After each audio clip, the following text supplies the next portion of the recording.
Okay, I have never tried playing a single-player tabletop RPG on stream before, so this might be very ill-advised. I haven't really thought about the best way to present it to you. I have the rulebook here in front of me on the left side, and apparently I need to have a Google Docs open for notes on the right.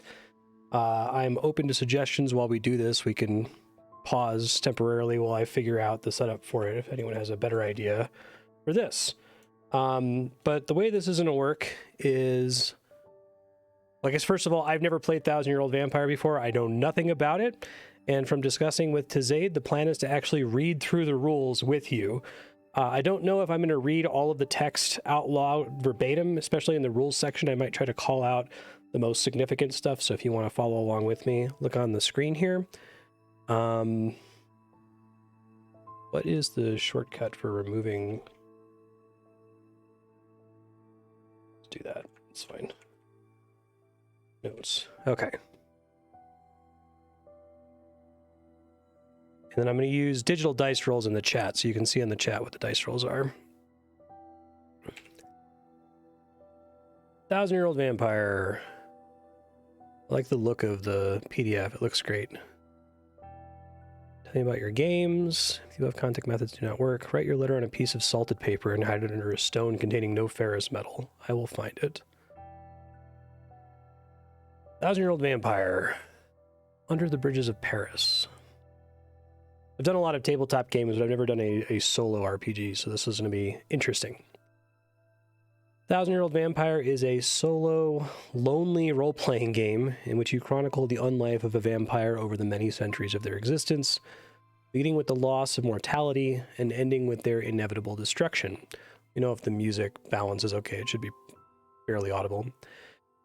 This vampire will surprise you as they do things that are unexpected, unpleasant, and sometimes tragic, make gut-churning decisions, perform irreconcilable acts, resolve difficult narrative threads. It's all what this game is about as you explore the vampire's human failings, villainous acts, and surprising victories.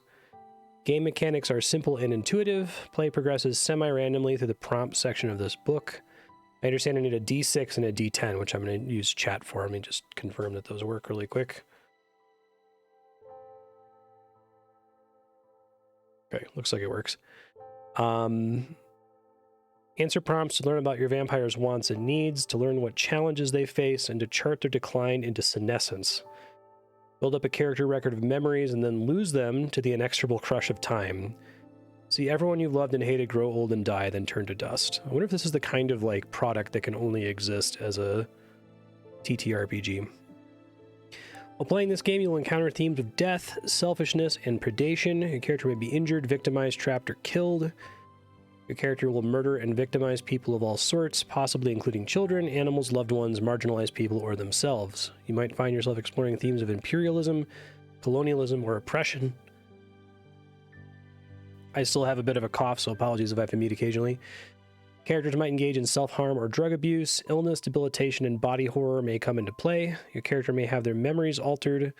They will certainly forget important things. Some of this will emerge from the prompts. Some will emerge from the choices you make as a player.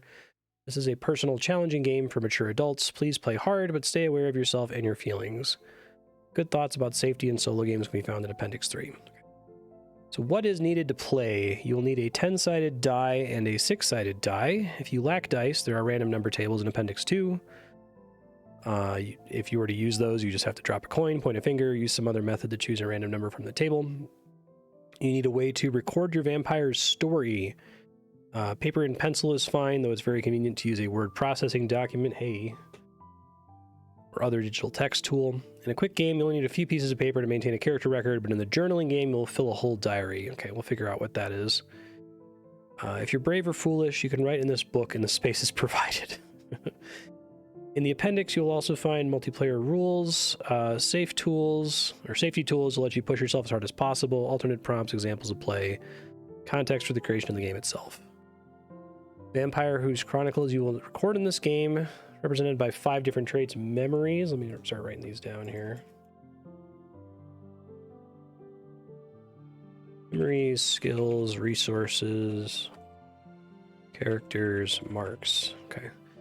Every time you receive a prompt, one of your traits will be modified. You may be instructed to check a skill.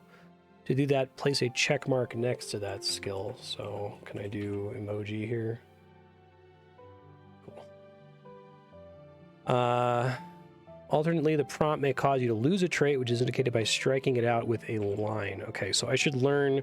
I don't do strike out as a shortcut very often, so I'm going to look really quick at the strike through is Alt-Shift-5. I knew it was something 5. Okay. Just to test that, Alt-Shift-5. Huzzah. Not in like Google Docs. That's for like markup language, right? Like if I did that here, I mean, I could use it to represent it, but ensure that the lost trait stays readable because you may refer back to it later or even restore it. Some prompts will give even more dramatic instructions for changing your traits. At all times, follow the instructions given in the prompt. Hey, Tazade. Yeah, we'll all be up on YouTube. Memories and experiences are important moments that have shaped your vampire, crystallized in writing. They make up the core of the vampire's self, the things they know and care about. An experience is a particular event. A memory is an arc of experiences that are tied together by subject or theme. So let me just have an area for like general notes here. Probably don't need to write all of this down, but just for my own sanity.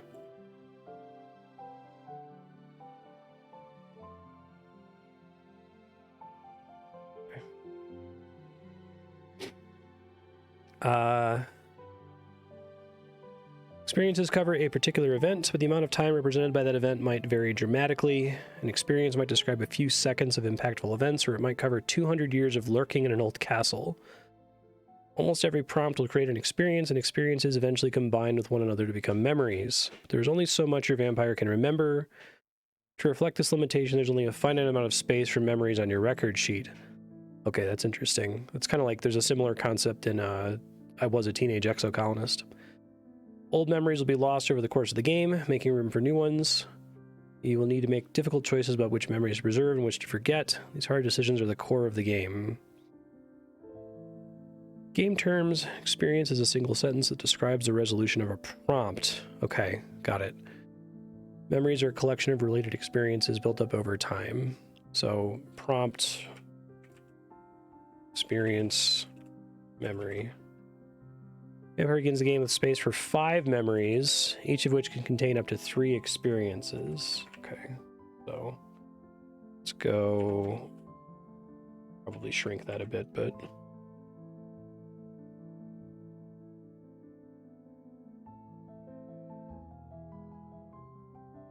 we do A, B, C, D, E.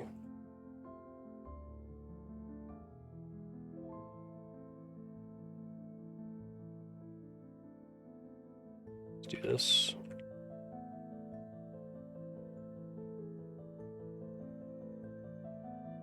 I don't have room for my skills to be on the screen all the time, but I guess I could start with just this until I expand it more. Figure it out later. Prompt might ask several questions, and experience does not need to address all of them. You know, I guess what I could do is I can just, until I actually have more than 1 experience per memory, I can do that to save some space here.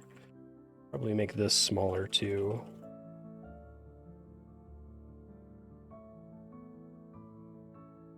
Let's see. Prompt might ask several questions, and experience does not need to address all of them. An experience should be a single evocative sentence. Experience is the distillation of an event. Single sentence that combines what happened and why it matters to your vampire. A good format for an experience is description of the event, how I feel, or what I did about it. Okay.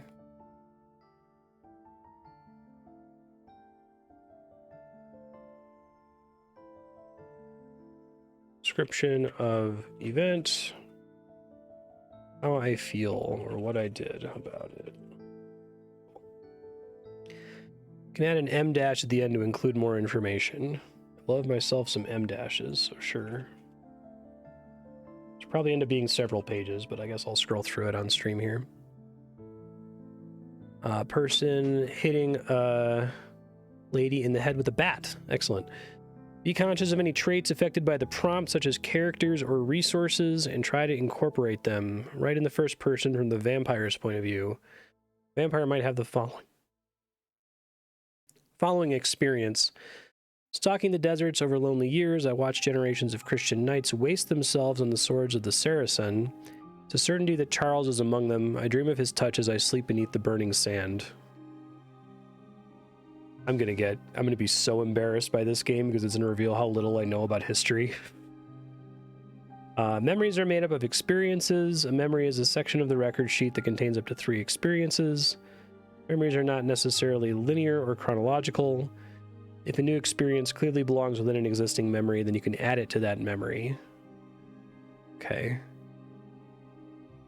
I like that idea that they're not necessarily chronological. Okay. If not, record the experience in a new memory, which may require the forgetting of an earlier memory, a whole collection of other experiences. Memory is a container for experiences that are related in some way. Experience must be placed within a memory as soon as it's created. Stalking the deserts over lonely years. Yeah, we read that one already. I sift the bones of the dead abandoned in the waste. I do not find Charles, but I do uncover weaponry and treasures that I used to pay his debts in Haifa.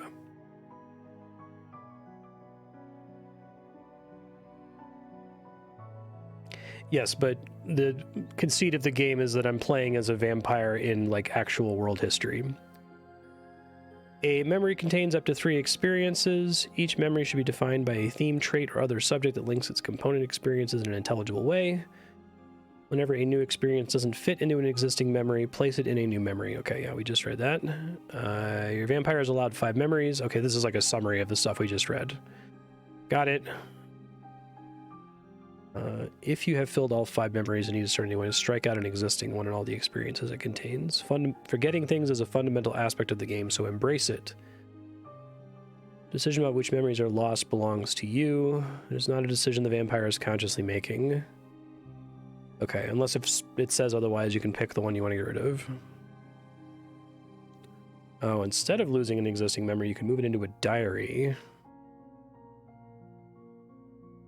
This looks like a lore page of a bunch of sample experiences that somebody's written down. Okay, I understand. This is also going to reveal what a bad writer I am. You haven't already seen that with my long-ass bullshit in Discord. Yeah, I was reading them. Should nobles bribe me to cleanse unneeded lands of freeholders?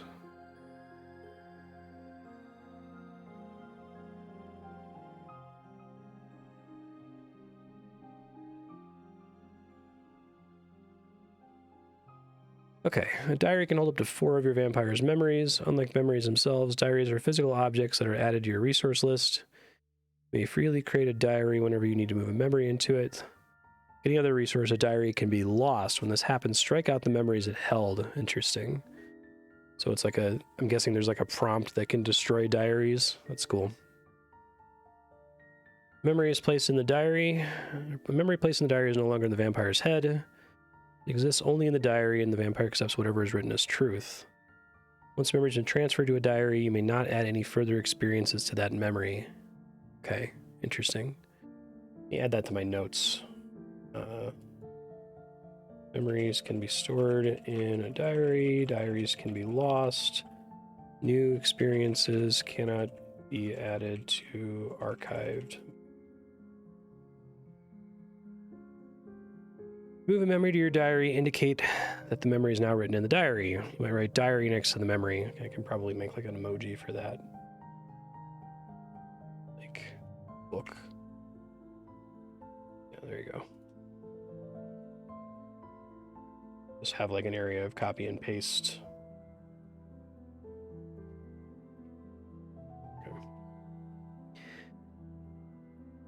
Write diary next to it, draw a diary icon. When you create a diary, give it a short description and add it to the resource list. It might say something like diary, a sturdy leather-bound book. Okay, so that would be like down here, like a physical thing that I can lose.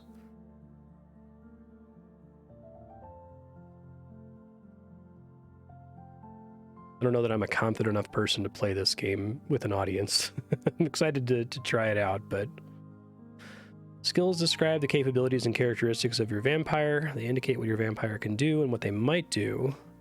Swordplay, relaxing banter, heavy machinery. I do not blink the sand away, and I teach... I'm not going to try. Nanasana are all acceptable skills. When instructed to record a new skill, you should relate it to the content of the prompt. What will it feel like for a vampire to use a skill tied to a memory that has been long lost? Oh, that's kind of cool. Prompts instruct you to check a skill. To do this, place a check mark next to the skill on your record sheet. Mechanically, this indicates that the skill has been used. Narratively, a check skill gives you something to flavor your answers or later prompts. If unchecked skills are what your vampire is capable of, check skills are what they have done. They're part of your vampire's being. They are who the vampire is.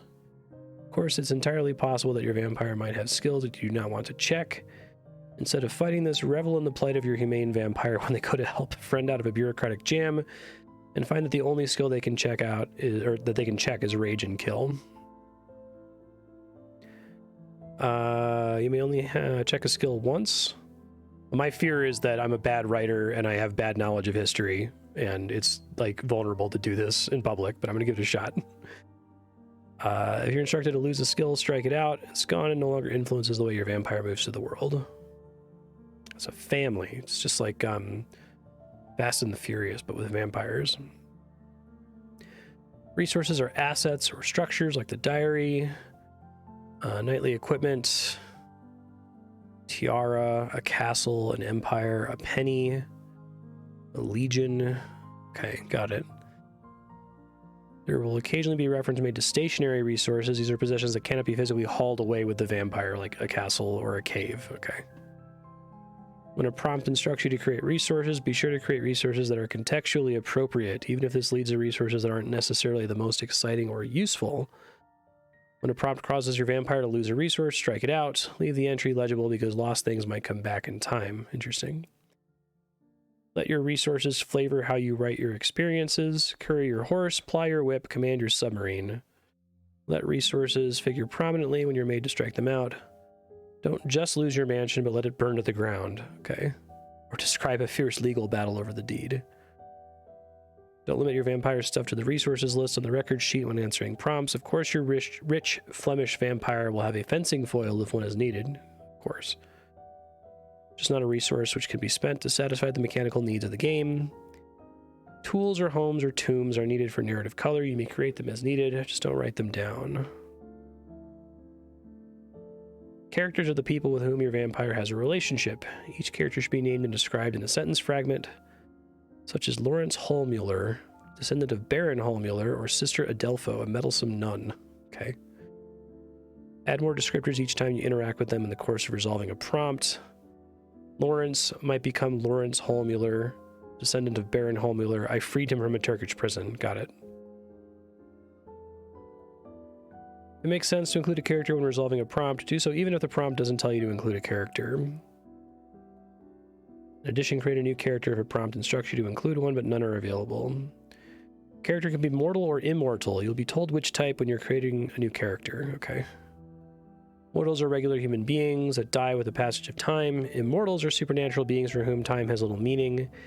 They could be other vampires, angels, or demons, ghosts, scientific experiments gone wrong, forgotten deities, underground lurkers, meddlesome ancestors, invisible shamblers, softly spoken animated corpses, household gods or sprites, disembodied heads enduring a cursed existence under bell jars, or anything else suitably bizarre. Okay. Occasionally you'll realize that a mortal must have died of old age. This will happen every 4 or 5 prompts. When it does, strike out the character's name. Outside of this, characters cannot be killed unless a prompt tells you to do so, but you can otherwise narrate about them as you would like. Okay, so I have to kind of keep track of the prompt order in which a character is introduced. I might want to write that down.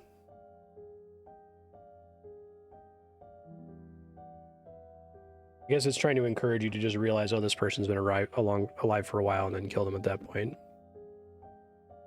A mark is a visible indication of your vampire's underlying state, or any other thing that sets them apart from mortal people. An ever-bleeding wound on the throat, eyes that are blank and white, a trailing specter, a ferocious scar, a hollow abdomen full of rats. Nice. Mark is something your vampire carries for their entire existence. When you create a mark, consider whether your vampire conceals it and how. Okay. A pair of bat wings. I cut them off with a saw, but the stubs remain. Eyes are hypnotic, so I wear smoked glasses. A dark halo I cover with tall military hats. Animals fear me and children cry. Mood.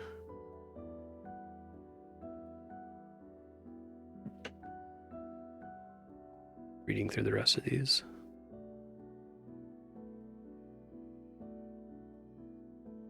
The prompts in Thousand Year Old Vampire are not necessarily geared toward complex political machinations between factions of immortal beings.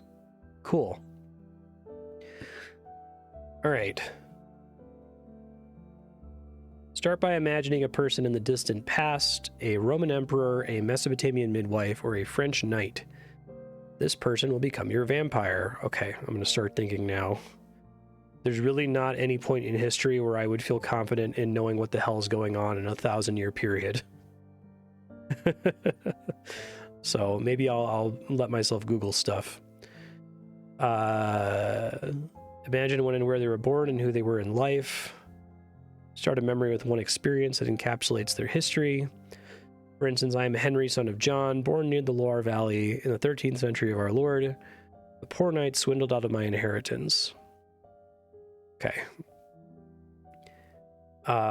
This first experience is a little different from most experiences in that it's a broad summary of the vampire's life before becoming an undead thing. This experience will be slotted into the character record's first memory. Okay. Create at least 3 mortals and add them to the vampire's record sheet. I'm going to come back to that. I'm just reading through the whole thing, and then I'll come back to it and actually do these tasks now that it's asking me to do things. These mortals will have a relationship with your vampire, relatives, friends, and lovers, enemies, mentors, debtors, or anything else appropriate for the time and place you have chosen. I should just do caveman vampire. That's the only way I'm going to be safe.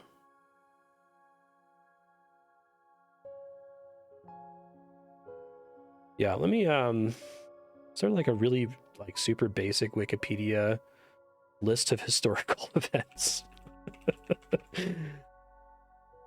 Timeline of history. Timeline of world history. Oh god. Yeah, let's do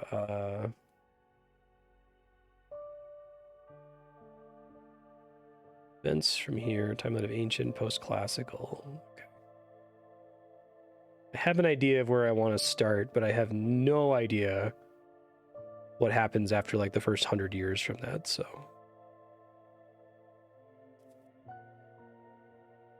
A caveman vampire. He's just a caveman for 1,000 years. Bunga bunga. And do that out of a terror of saying something stupid. Add mortals to the sheet. Okay.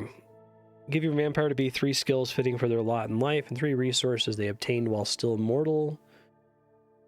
Resources can be almost anything. Big or small, a resource is a resource, whether it's an obsidian knife or a fleet of warships. I guess if I were to do a caveman vampire, does that break the game in some way? Is the game very dependent on you going through a like change in technology, right? Just scrolling through the Wikipedia, if you want to check with me, timeline of ancient history around 0 AD.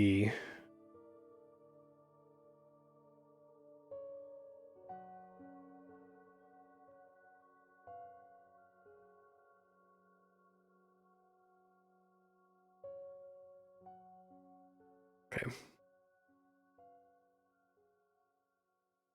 Right, yeah. Does cite a possible Viking. Gundar takes me on my first voyage aboard the longship. His touch calms me when we first leave sight of land. Create an immortal. This is the creature that gifted or cursed your vampire with unlife. Create a... Okay, so my, like, sire. Create a mark and experience that explains how your vampire became a creature of the night.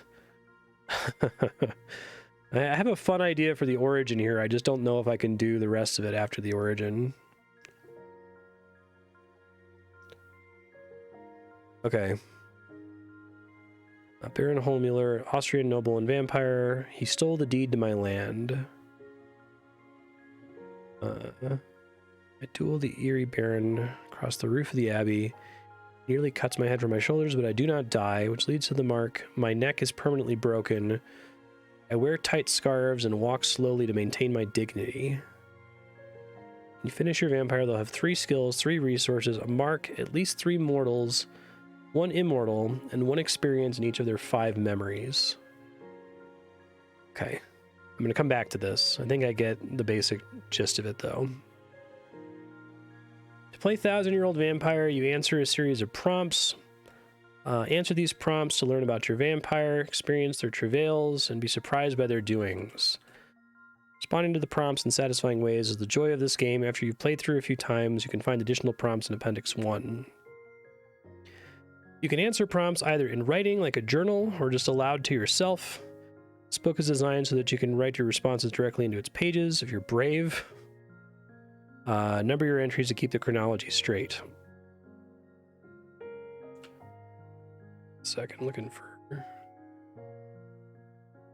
dates for the character that I would like to be my sire.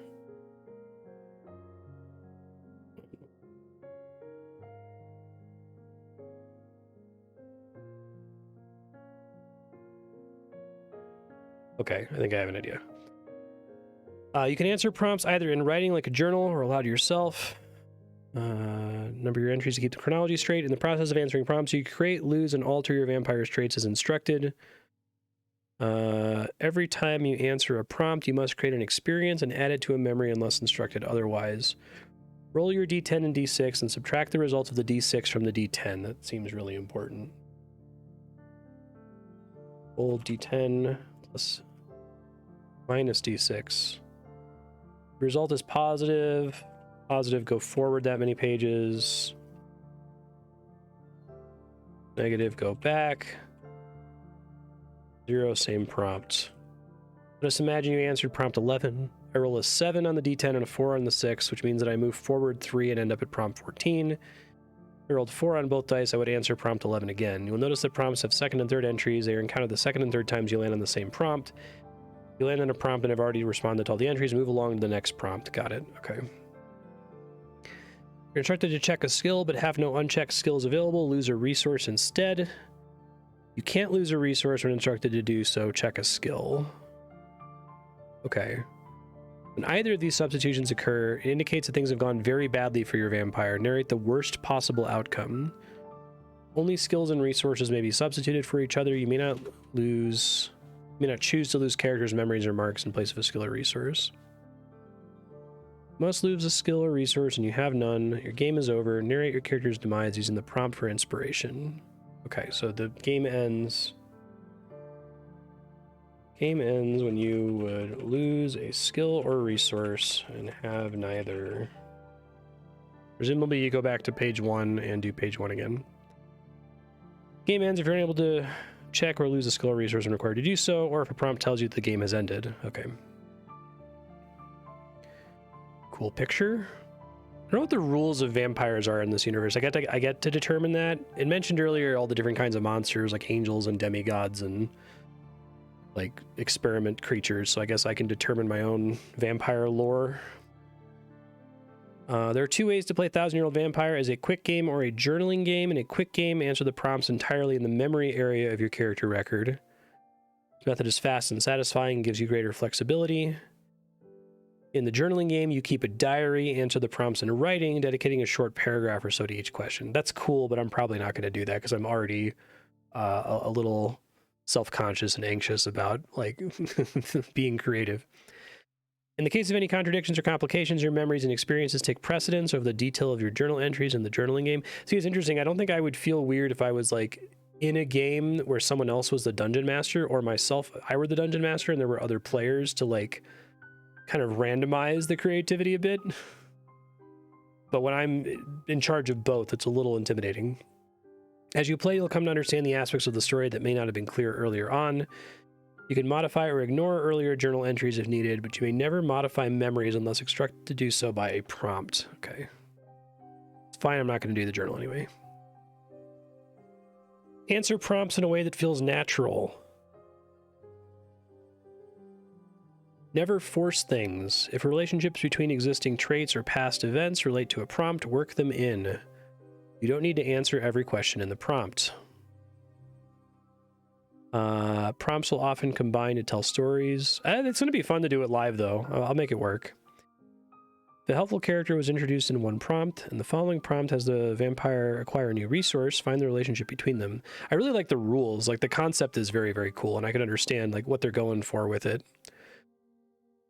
Any amount of time can pass between prompts. Several prompts might join together to make a story arc that lasts days or decades. Seed control to the game. I guess the DM is the book, right? The DM is the prompts, and whatever the, you know, it tells you to roll or skills it tells you to add or whatever. Prompts are sparks for creativity and connection. Feel free to gently reinterpret answers to earlier prompts to make better sense of current situations. This is where a live DM would have to do that for you. I should not try to tie everything together. It's not necessary. Your vampire will live for 1,000 years, and many small unresolved events will occur during their existence. Sometimes a character will appear and then leave the game without accomplishing anything of note, or a resource will go unused, both of which are fine. That's just how life or unlife is. Overthinking is unhelpful. Not every prompt needs to be important. You don't need to explain every decision you make while answering a prompt. Let the game bring back what matters. Be uncomfortable. Your protagonist is a vampire. Even if you try to keep them decent and humane, terrible and delicious things are going to happen. You should have moments of discomfort as prompts combine with constrained resources to result in your vampire murdering loved ones, performing strange deeds. Prompts are opportunities to learn about history in the real world. Turn to Wikipedia and learn about the different types of Turkish nobility if you need to. Thank you.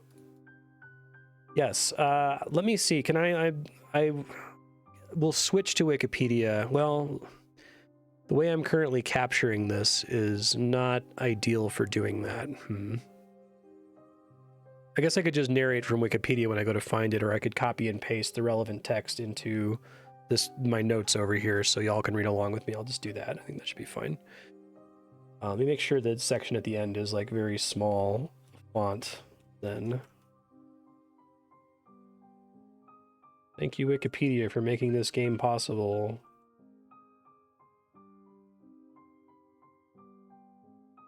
Okay.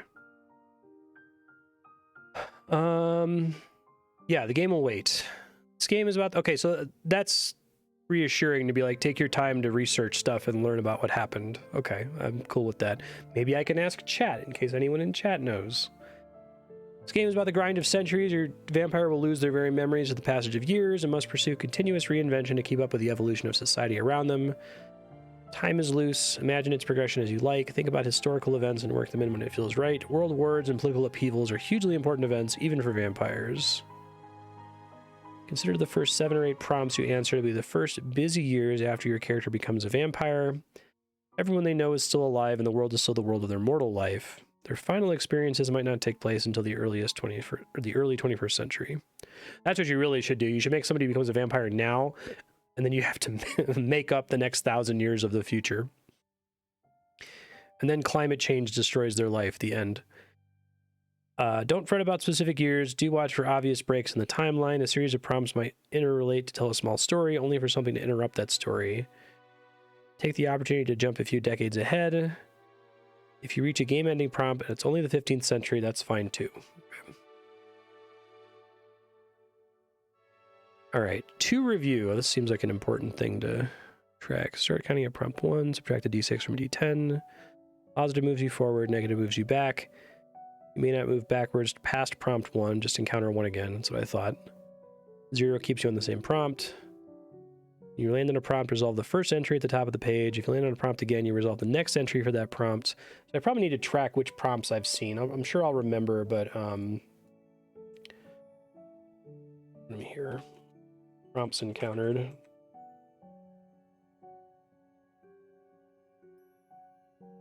Landed on a prompt 3 times and encountered all 3 entries. Skip to the next prompts. Okay, here are the prompts. Got it. So now I actually have to play the game. That was only 33 minutes. That's not too bad. All right, I'm just going to go down this list here. Imagine a person in the distant past. So I'm going to be the fictional brother of Saul of Tarsus. He's the guy who became the Apostle Paul. So I guess I'll put that up here. So I'll be Saul's brother, Raoul of Tarsus. No.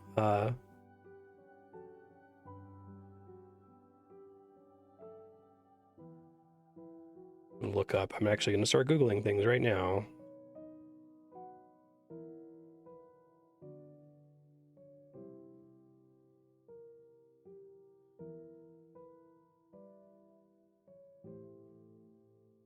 Look for a random friend.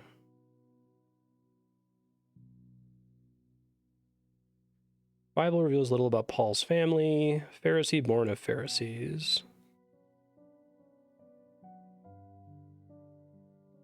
Yeah. All right. Let's say it's Benjamin of Tarsus. There you go. That's a good name.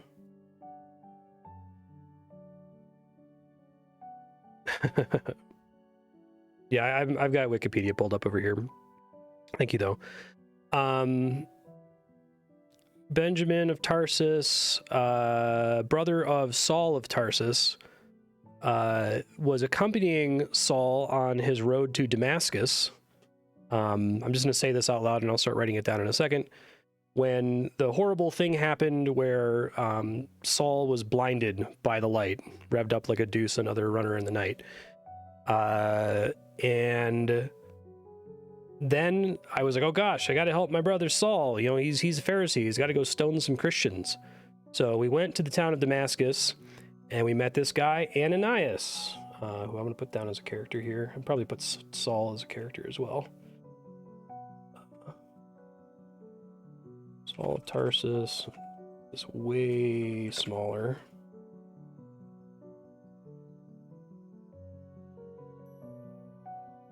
So in the Bible, in the book of Acts, Saul of Tarsus goes to Ananias, and Ananias does some like hand magic to make the scales fall from his eyes, and he's not blind anymore, and now he's a Christian and not a Pharisee going around murdering Christians. So my idea is that Ananias of Damascus is actually a vampire, and that he, in the process of healing Saul, irreparably harms me, like takes the evil out of Saul and imbues it into me in some way. So I have to add more notes here about him being the sire and all that, but I'll just put this here for now.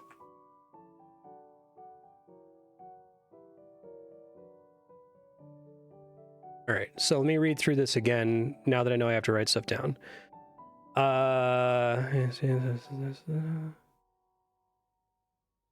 Person become your vampire. Imagine when they were born, who they were in life. Start a memory with one experience and encapsulates their history. Okay. So I guess that'll be the first memory. Benjamin. So I'll put it here.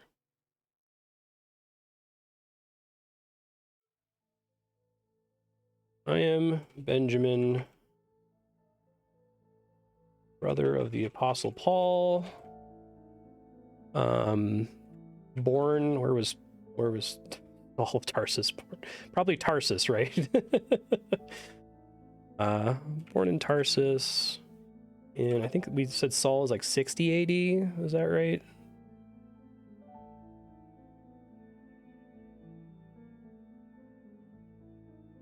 Saul of Tarsus, 64 AD. I am cursed to spare my brother's life. Eyes. Yeah. Sure. First experience is different from most experiences. A broad summary of your life before becoming an undead being. Experience will be slotted in the character record's first memory. Create at least 3 mortals and add them to the vampire's record sheet. These mortals will have a relationship with your vampire. Relatives, friends, lovers, enemies, mentors, debtors, anything else appropriate for the time and place you have chosen. Describe each character in a few words. Know that these characters can and should be very important. Will not be around for long. All right, so actually, I need to have 3 mortals and then my sire. So we'll do Saul of Tarsus, Mary of Tarsus, the lady that Benjamin was pining for, and Jacob of Tarsus, my best bud. Give your vampire to be 3 skills fitting for their lot in life and 3 resources they obtained while still mortal. Okay. So, skills. My brother is a Pharisee. Am I a Pharisee, or do I work with the church in some capacity? So I'm Googling again, Pharisees. What do we want to learn about the Pharisees?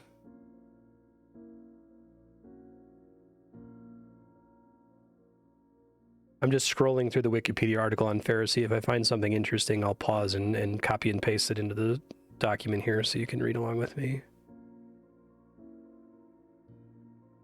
Oh, what about the Sadducees? That's a familiar... Yeah. Josephus writes about the Sadducees.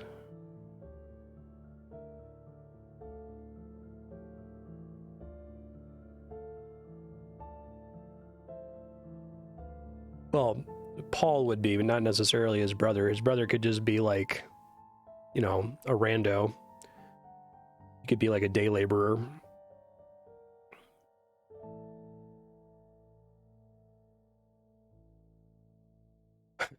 Knowledge about the beliefs of the Sadducees is limited by the fact that not a single line of their own writings has survived out of antiquity, as the destruction of Jerusalem and much of the Judean elite in 70 CE seems to have broken them.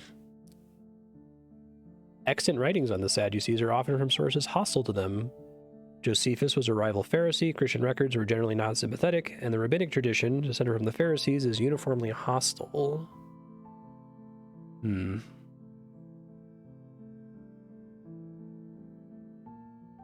Yeah, but Paul was a Pharisee, not necessarily his brother who I'm playing as, so that necessarily isn't necessarily a skill that I have, right?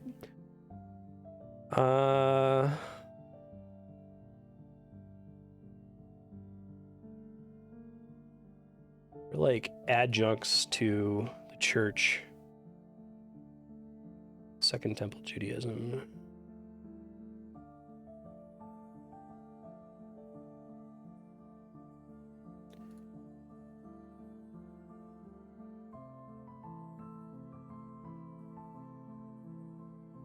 Yeah, I don't think I'm going to copy and paste anything here. I'll just say that I was like a scribe for my brother. So scribery.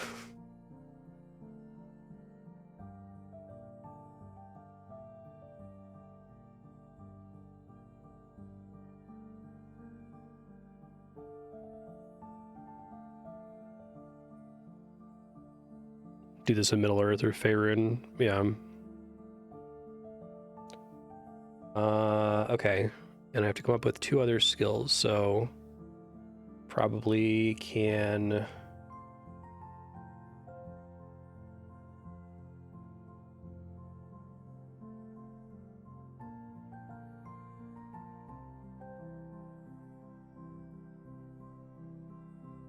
Or they could do like accounting. I was already good at reading and writing. I'm not gonna make these relevant. They're gonna get crossed off real fast.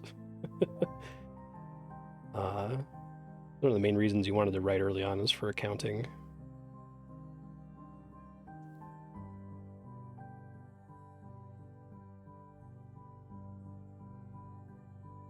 I like the idea that Benjamin of Tarsus is this like pencil pushing nerd brother of Paul. Gets vamped. Oh, I like that idea, like the illuminations in a book. Yeah.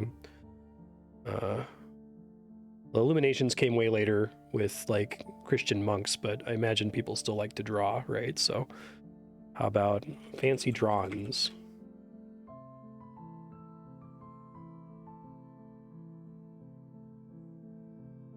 Oh, we don't need these to be this big.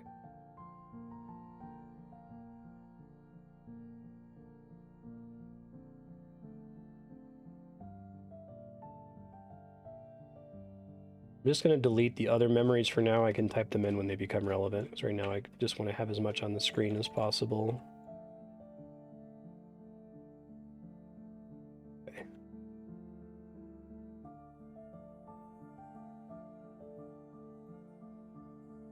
Exactly. Fancy drawer. Artman. We'll go with Artman. All right, so resources. I think my resources have to be almost anything big or small. Obsidian knife or a fleet of warships. All right, so I've got Probably a copy of the Torah. And let's say it's one that I personally like hand copied.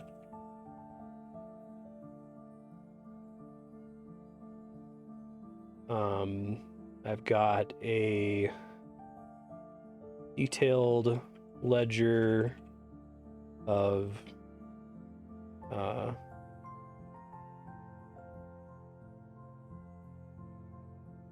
so Saul of Tarsus was from Tarsus, but where was his base of operation before he became Paul?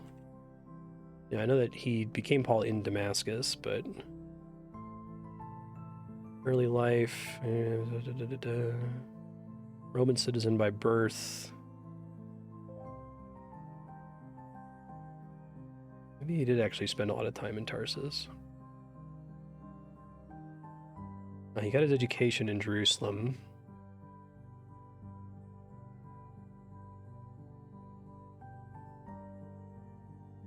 Actually, let's get rid of, I think scribe is already kind of redundant with accounting. And I'll do, that I'm a polyglot, that I speak like Aramaic, Greek, Latin, etc. Right?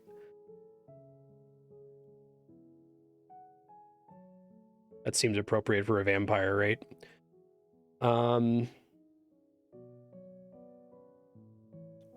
Ledger of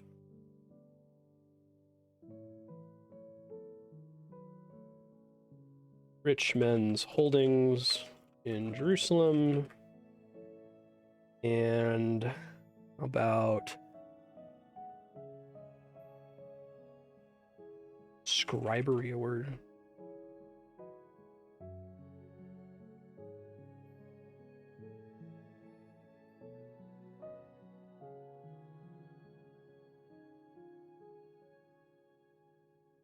The fancy artman. Beautiful, original piece of art. Okay, so we've got our three characters. Saul of Tarsus. I think I just do the same thing. Let me look back at the characters list here. Characters. Brother. Now the Apostle Paul.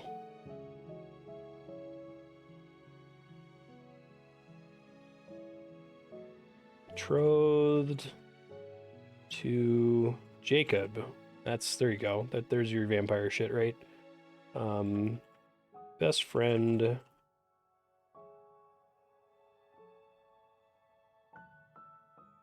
I wanted to define her just in terms of Jacob, right? Let's see. Although it really sucks for women pretty much throughout all of history, but definitely in the 1st century AD. Okay, women's history, women's 1st century history. Women in 1st century Jerusalem. Women in the 1st century. Family is a basic unit of society. Divorce was uncommon. Wedding. Women were not to be observed in public, really. Wow, yeah. It really sucked for women.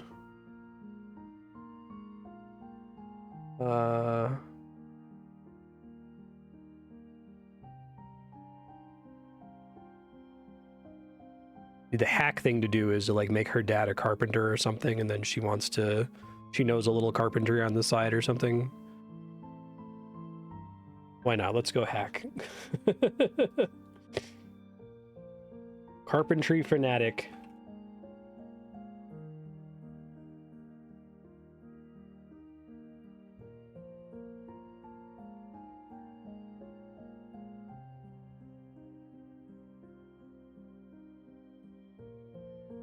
Let's see.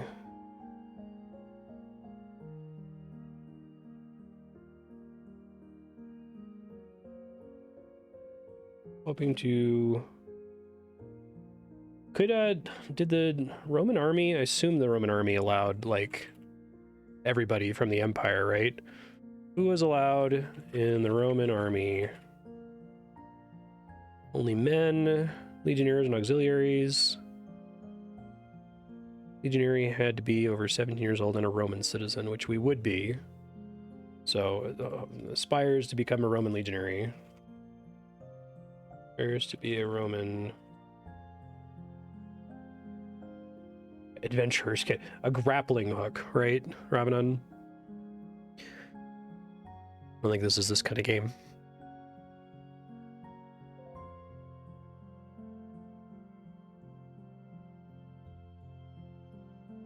Okay, let's see. Relatives, friends, lovers, enemies, skills.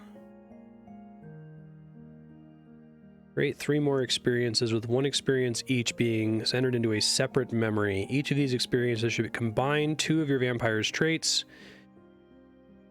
Okay, if your vampire has a longship resource and a character, Gundar, a Viking Jarl, like a father to me, you might write an experience like Gundar takes me my first voyage, but okay, got it, sure. And then we already have the Immortal, which we'll come back to in a second. So let's do...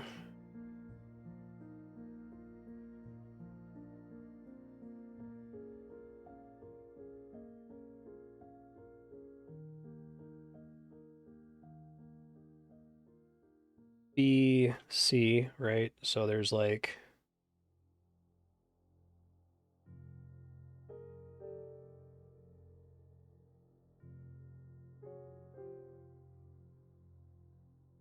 I have to tie each of these to different things.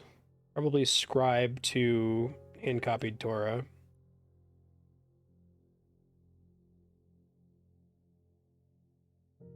Was trained at probably the same school as Paul then, right? That was school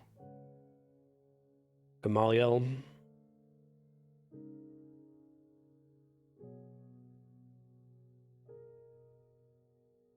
Trained by Rabbi Gamaliel the Elder. You read and write.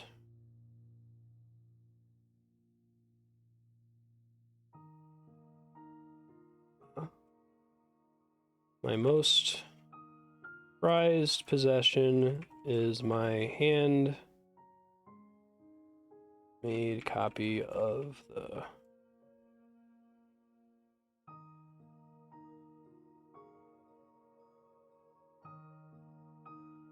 I feel like I'm supposed to put... Memories are like, you gotta put like what it is and then how you feel about it. Is that right? Let me double check.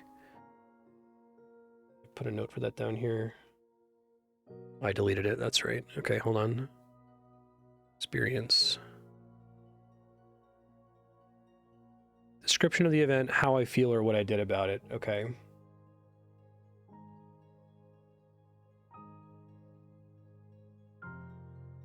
My great work was hand copying the Torah.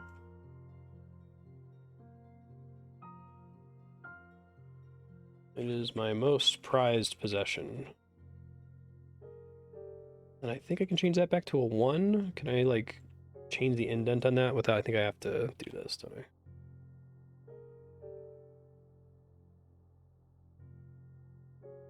I? I thought it was just... There it is. Okay. All right, and then... So I've tied this one to this one.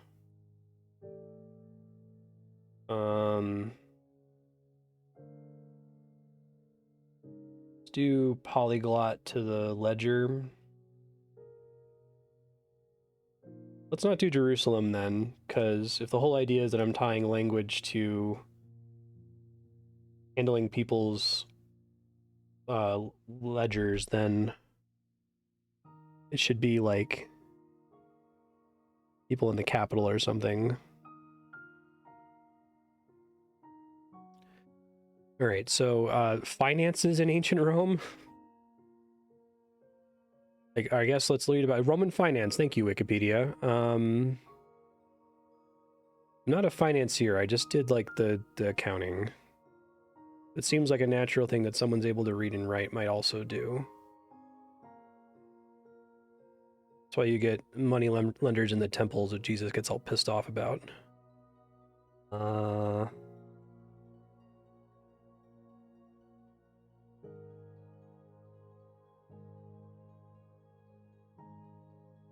What would bring me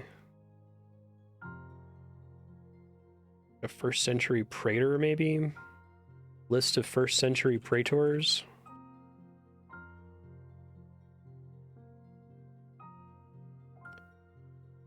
List of Roman praetors. There you go. I can just grab one of these guys. Fucking fantastic. I'm scrolling through a big ass list of praetors.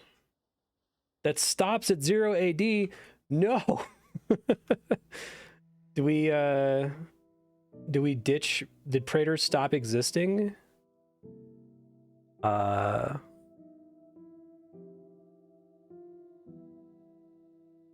When did the office of praetor end? Open a plebes.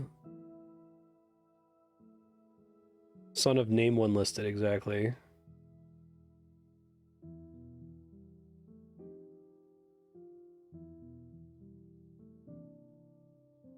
Eventually, under the 2nd century AD, a perpetual edict was codified and published. By that time, Praetorian jurisdiction had been circumscribed by the emperor. Yeah.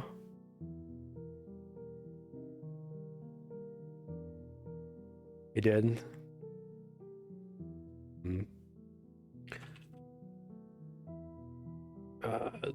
70 AD.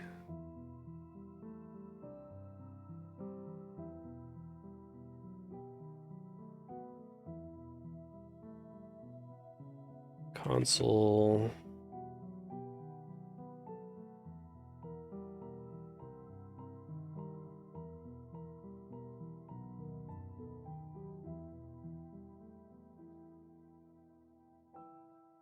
Yeah, I'll just have it be a son of one of those, or like a grandson of one of those praetors. I think that's a good idea.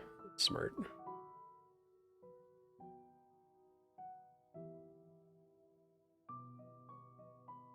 Gessius Florus. Judea from 64 to 66. That seems great. Sure.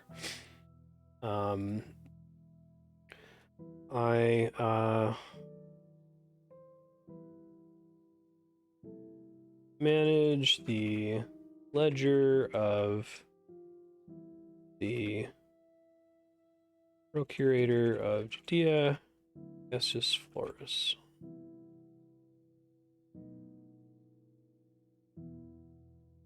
Lucius Quietus. Okay.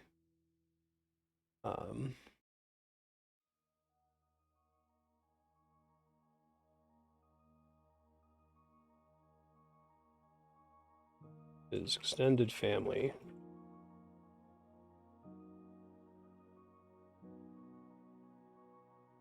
Save some space here.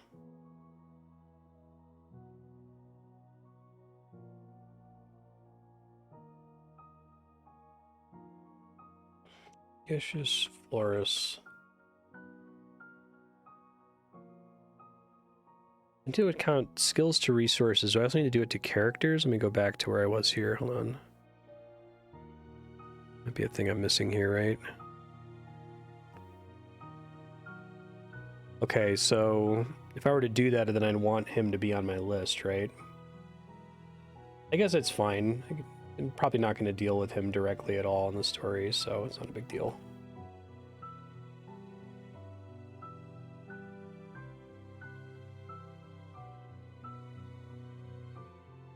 Need to fix that again.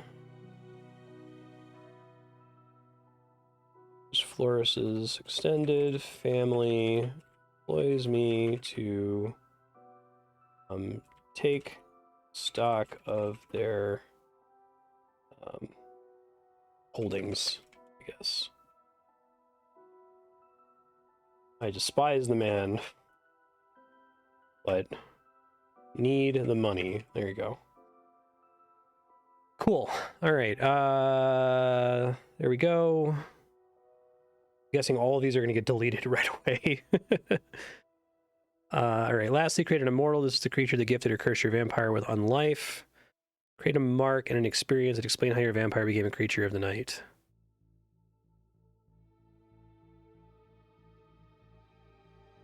Okay, so another experience, which is probably its own thing, right? Although it might be sub-piece of the first memory. These things are probably all going to get wiped away, but the circumstances of my vamping are probably going to stick around, so I think I'm going to make vamping a separate memory here.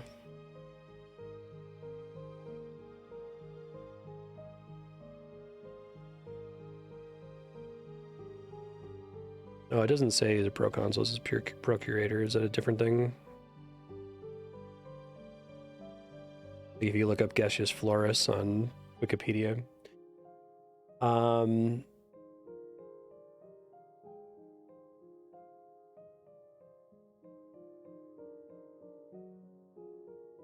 D.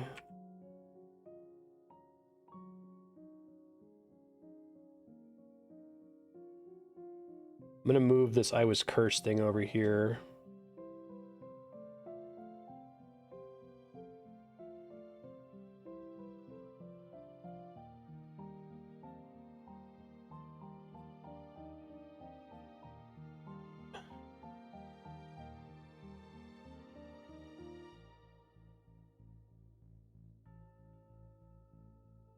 Ananias of Damascus cursed me to walk the earth forever.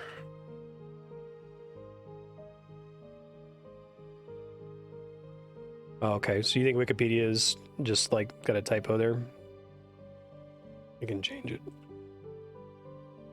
I think that's exactly the sort of thing that the book is cautioning me against stressing out about.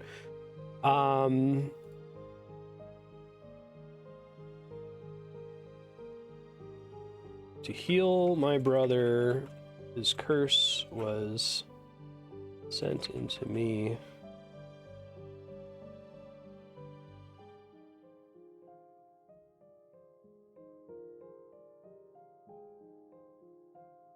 Burn with hatred for Ananias and Paul. Both of them. That's fine. Okay, and I have to do the mark. So my thought for the mark is that because Paul was blinded, Ananias seared out my eyes, but like small. Ananias seared my eyes, so to any onlooker, I appear completely blind. However, I can my vision is, because I'm a vampire now, so I got like a superpower, right? My vision is heightened. Can see in the dark. Perfect clarity at great distances in the dark. Okay. Seems like a good mark. So they have 3 skills, 3 resources, a mark, 3 mortals, an immortal, and an experience in each of their memories. I should probably make a little thing here for people who are mortal versus immortal. So what's a good like tombstone? Oh, there's not a gravestone emoji? That's unfortunate. Put a red heart versus a black heart, maybe. Can I do that? Well, the black doesn't match this background very well. Let's do blue. All right, red hearts are mortal, blue hearts are immortal.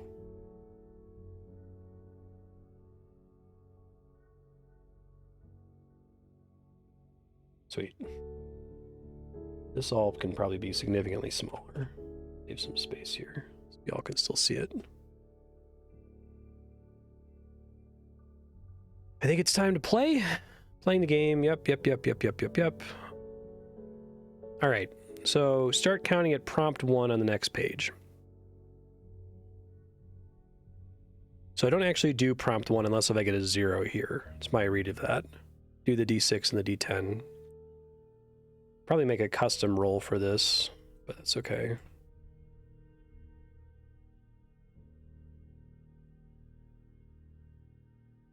All right. -1 means that we're still on this page.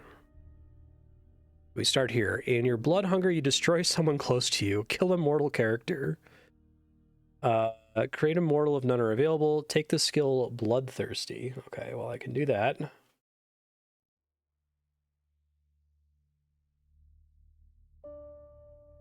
Let's say that this all happens, and then I end up killing Jacob in a rage over his betrothal to Mary, right?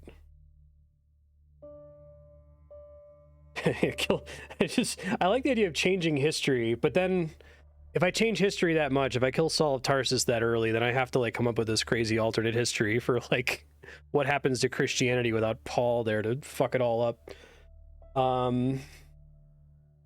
I don't know if I'm that creative. That's the more interesting thing to do, though. Then I can just ignore the rest of the history list, right? No, I'm kind of enjoying looking up on Wikipedia, like, things about culture at the time and important people, so I don't want to fuck with history too much, so I'll go ahead and, it'll be Jacob. But I like the energy. It's a good idea. I'm already on my 5th memory, so I'm about to lose shit real soon here.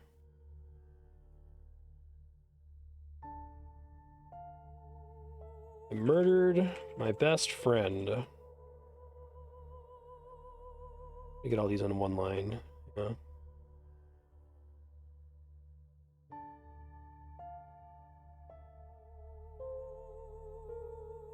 Okay.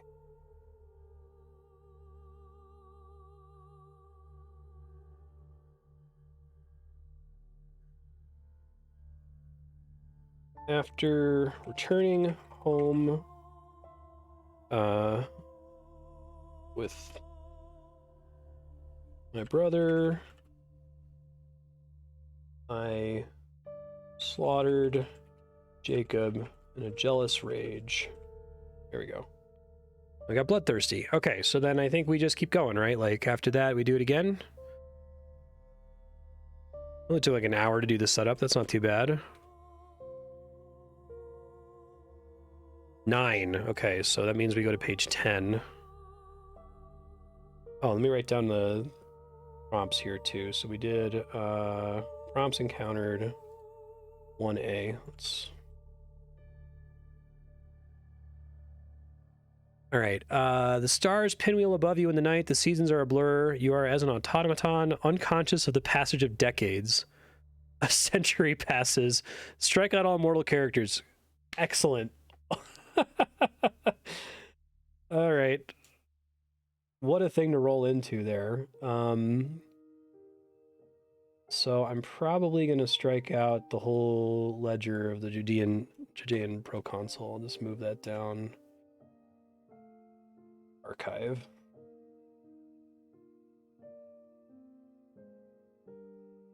Okay. That's easy enough. So we do it again. 1d10, 1d6, 7. All right. Let me write down the prompt too. It was 10A. 17A. You committed despicable murder, but not for the sake of feeding. Why? Check a skill and remove a mortal character if you like. No, the page is 3 different sub-prompts. So you visit it, and then you do the first thing the first time you go there, the second thing the second time you go there, the third thing the third time you go there, and if you've done all 3 things, then you just advance to the next page if you roll that page again. I don't think I can move the memory into a diary. Not under the conditions of that prompt, right? Like I would have had to have already documented it before it happened. Like I have to like my understanding is I have to choose to document stuff before a prompt like takes them away from me, you know?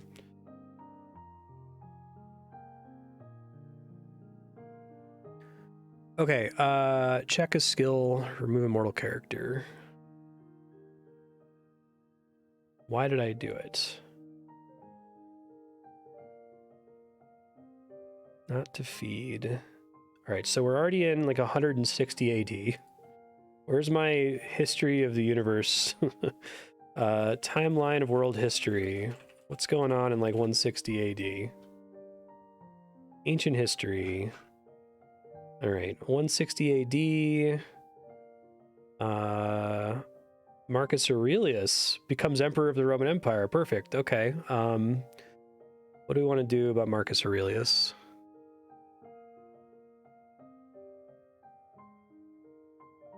Check a skill here.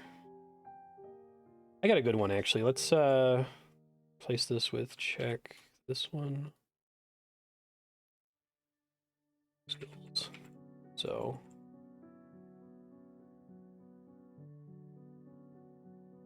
can't destroy a resource for this. I'd like to have it that he like defaced my piece of art. I don't have any mortal characters to make up here, so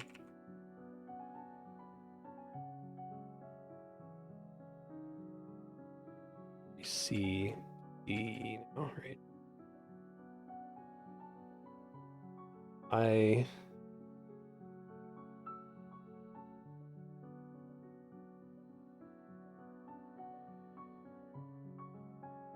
Without hesitation.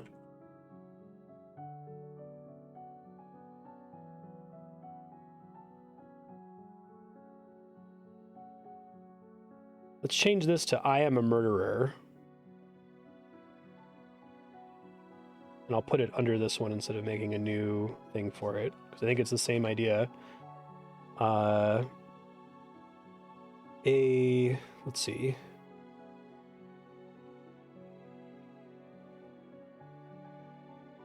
Roman legionnaire. Well, let's see. Who are like the police of the Romans? Like, probably would have been a police 2nd century. Oh, there you go. Watchman of the city. Yeah.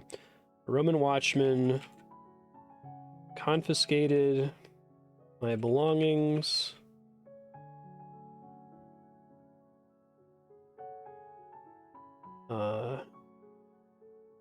While searching through my things, he saw my works of art and laughed at them. I destroyed him. Okay, cool. I like this game. I like it. This isn't as bad as I thought once you get to this stage of it. The beginning is a little stressful though. All right, 1d10, 1d6. 6. Man, I'm really going forward here. Oh, and that was 17A, so we're 23A. Great. You master a strange new science or field of knowledge. How does your vampire nature give you special insight into these studies? Create an appropriate skill based on a memory. I've already been alive for 100 years at this point, so maybe I can use that.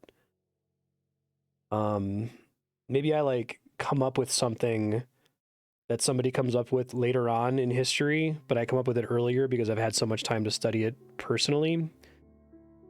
It's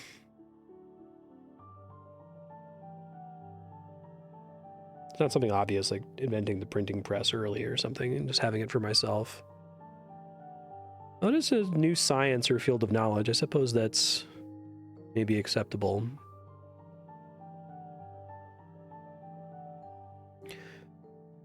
Yeah, forensics or anatomy.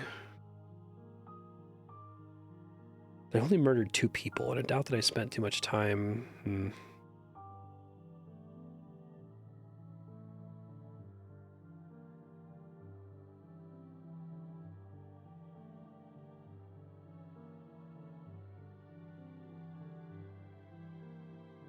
So what's the state of Christianity right now? History of Christianity. It's still like a cult, and it's still persecuted, right?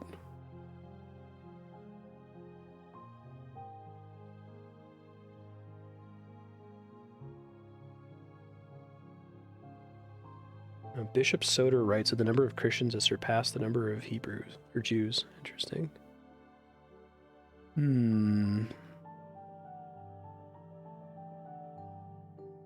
Yeah, we gotta wait. We gotta wait for Constantine, right?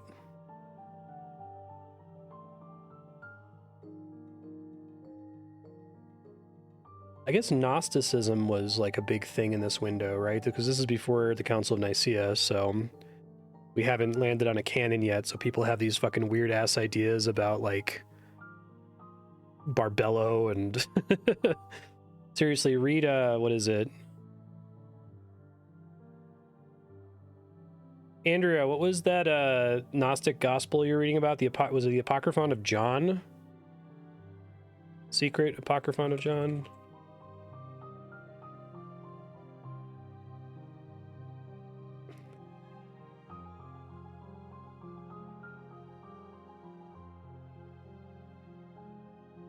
Interesting. I kind of like the idea of like my vampire being involved with Gnosticism because it's weird and like mystical and seen as heretical after the fact, right? Oh, excellent. Yeah, specifically, the Apocryphon of John was called out as a heresy, composed around 180 CE. So let's do that then. So how did your vampire nature give you special studies, create an appropriate skill based on the memory? Let's do with the check skills at the bottom.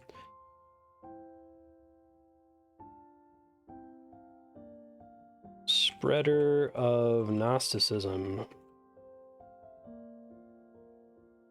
So yeah, that's like the memory. So like, let's say Gnostic mysteries. Yeah.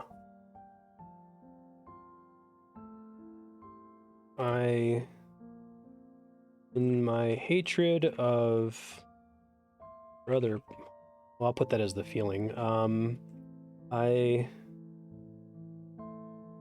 forged false accounts of Christ, known later as the Gnostic Gospels. I did this in my hatred of my brother Paul. Cool. Yeah, I do think that like this is going to be fun to summarize at the end, right? Like it's kind of like how you make the story out of the random data in Dwarf Fortress. Like some of it's going to be noise, but at the end you can like make a kind of compelling story out of it, which is cool. All right, 1d6, 1d10, -2. I only got a negative. Oops. 21A.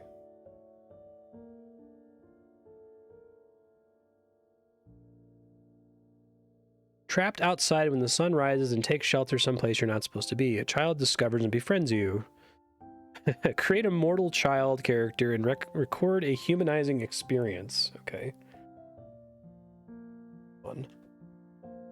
Just put my crossed out characters at the bottom here.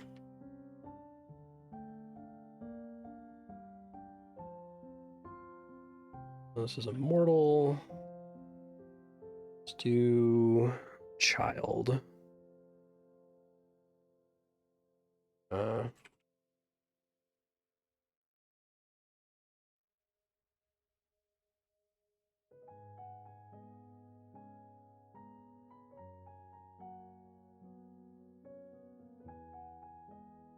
Apparently Amanda.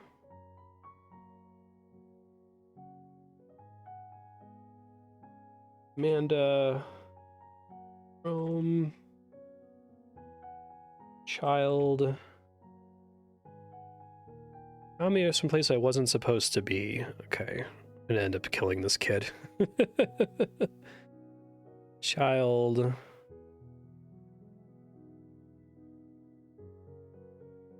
I guess in a temple, maybe.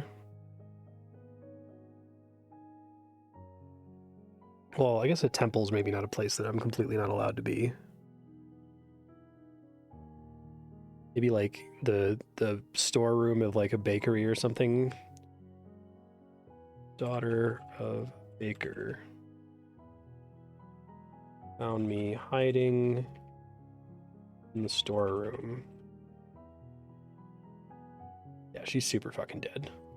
This is, let's see, prompt. Put the prompt number now. 21A. That way I can remember later if she just has to die of old age. All right, so humanizes me. I think that's just going to become a new memory. I really like this wiping out memories concept. That's incredibly smart. Where like your identity is completely different later on in the story since you can't interact with it anymore. Commodus. Yeah, famously a douchebag in the movie Gladiator, right? Toilet boy. I guess the timing is right for that. It is maybe more interesting, but I guess that would cause me to potentially change history, so I'm trying to avoid that for my own sanity. Though I'm... Let's see. Still love and be loved. That seems nice. It's gonna get deleted real fast.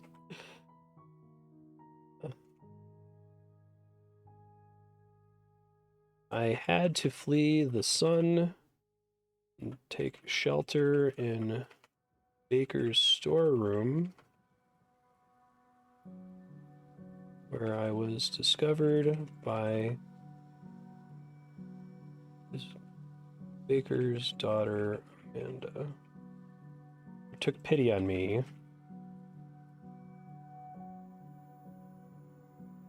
I did not wish harm to her. I am still have my humanity. Yeah, but like a prompt could come up that causes me to like kill him while he's still a child, right? That's the thing I'm afraid of. It's a good idea though. We'll see. Maybe I'll be a little bit more brazen with it the more I understand the game and what to expect from the prompts here. 1d10, 1d6, 3, 24A. So I'll put a note here. Great. You are forced to adopt a new name. Why? Oh, that's cool.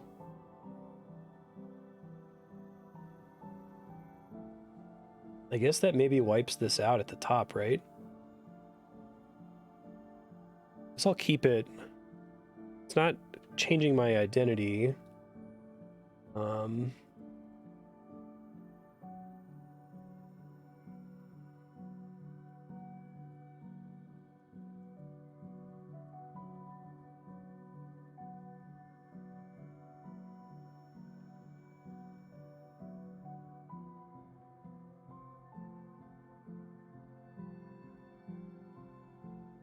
Looking up Roman names. Mark's a Roman name, right?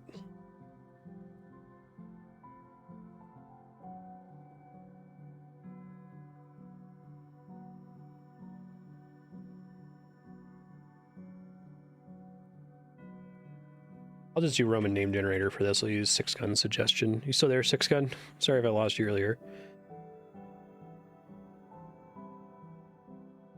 Old Roman character name generator. Cephalus Marula. Jesus Christ. Okay, maybe I won't do that. Oh, Segundas. I remember that in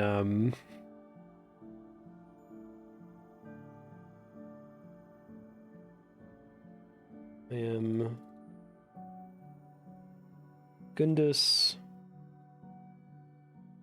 Rosius.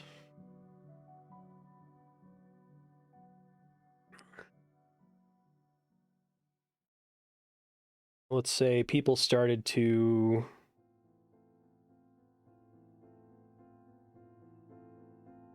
Well, I guess there wouldn't really be skeptics of Gnosticism, right? Oh,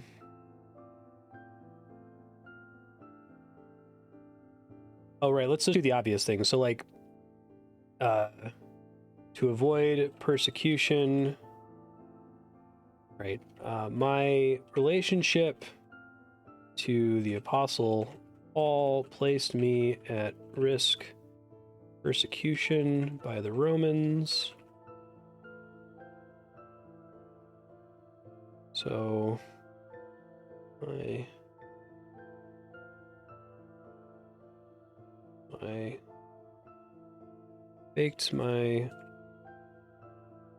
changed my identity. It feels good to disconnect myself from Saul. Okay. Let's roll again. These prompts are really fun. This game is really good. Stress is all gone. 28. A long dead mortal character returns. What do they want from you? How have they survived death? You only recognize them if you have a related memory. Check his skill. Well, shit. Can I bring Paul back now? I guess Paul can come back as a vampire. He just wasn't allowed to die before he had a chance to fuck shit up. All right.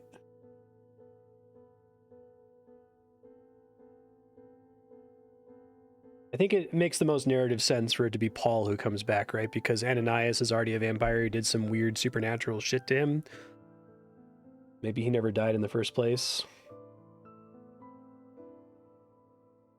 Paul the undead apostle.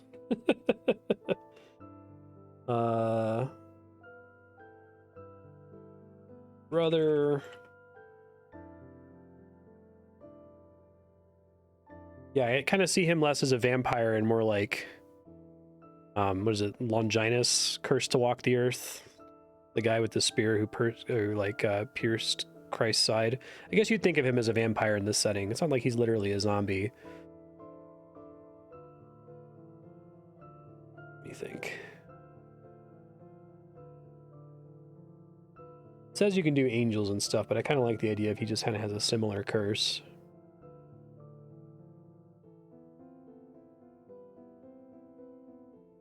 Brother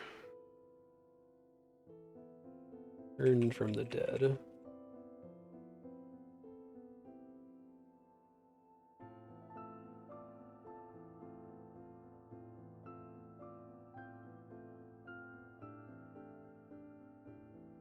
Okay. This is +2 for Amanda now, right? I guess we're kind of implied that every 4 or 5 memories we're up 100 years or so, so I should try to figure out what year it is right now. I don't think anything else has happened that's broken. I think the time jump was like this one. So this is 160 AD. This is, we'll say it's like 20 years per time jump, right? So we're now at 260 AD, and I'll just put a note so I can remember.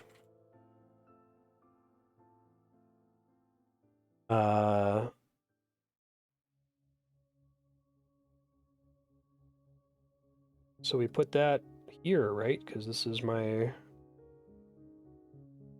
I guess we'll put it here because it's related to why he's coming back, right? And also why I recognize him. Ananias's action. Curse the both of us. Or Paul. So I guess I'm going to call him Saul here. To cursed with unlife.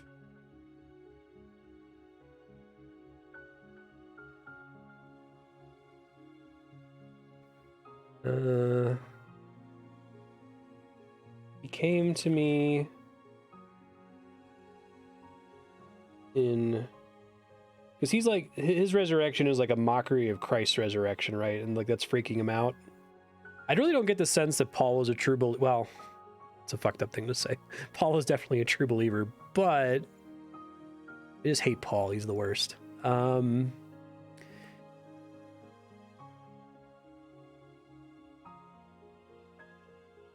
Paul a scam artist, or did he actually? I think it's more interesting if he actually believed it and he just like happened to be a sucky guy with some bad ideas than if he was just like conning people. Came to me fear that he had been cursed by God for corrupting Christ's teachings. Told him he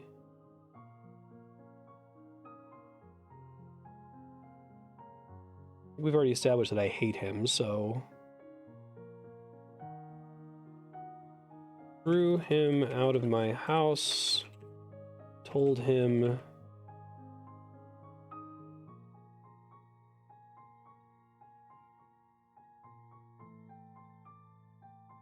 he was right.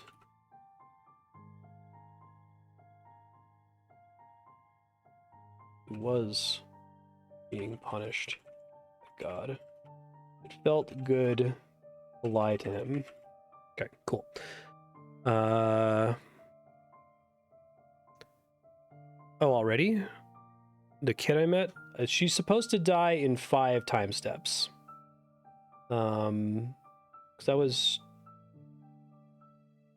21.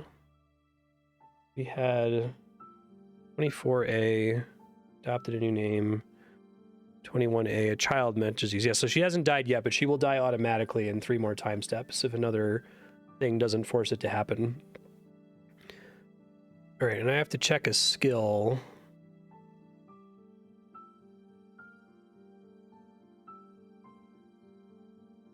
So I can't really just do that with throwing him out of my house. I attacked him. Yeah, no worries. Say my bloodthirsty.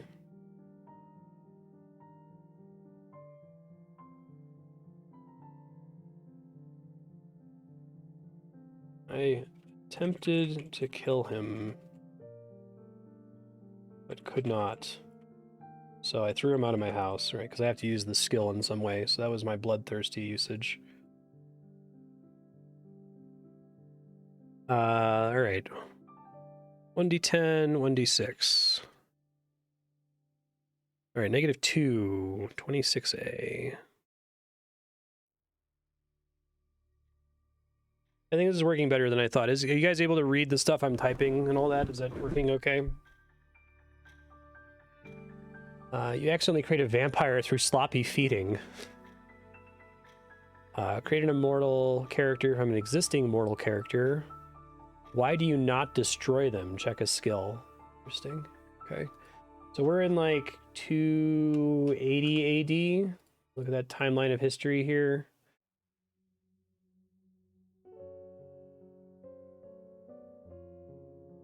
It could be that I vamped Diocletian. Diocletian, is that how you pronounce it? Diocletian. Okay. Diocles. Reign stabilized the empire, ended the crisis of the 3rd century.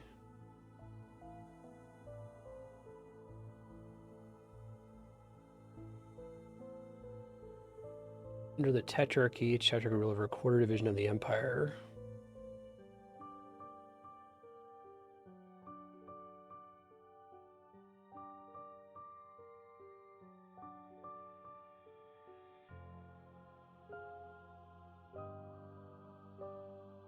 But I have to do it from an existing mortal character. Okay, I missed that part. So, Amanda, whoops.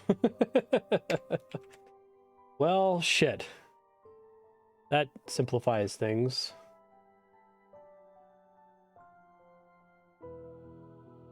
Vamped by mistake.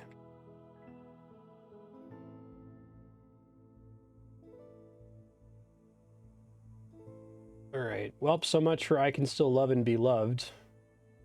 Let's change that to can I still love and be loved? While visiting Amanda, now she would be like what?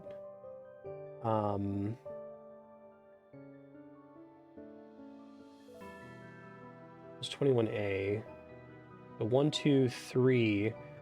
She's now like in her 70s. She's like super old. Yeah, I think so.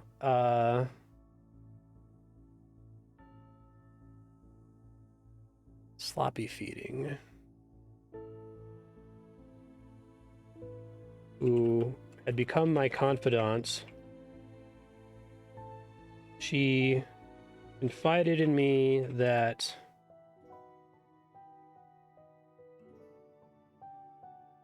she hated her life and her age, and she just wanted to die. Asked me to kill her.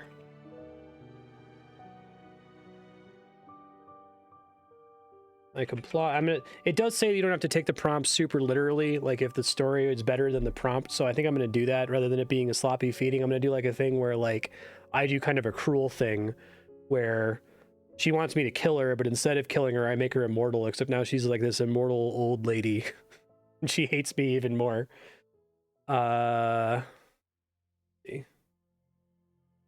Apply, but out of selfishness to not lose my only friend, I turn her against her will.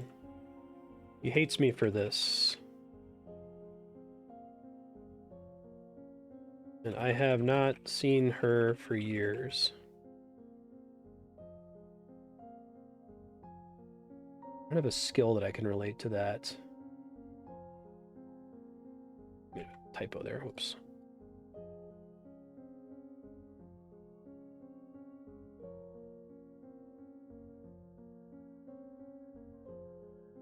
I guess I could do the polyglot thing, but that doesn't really tie in directly. How long does Gnosticism go on? Can I make that work somehow?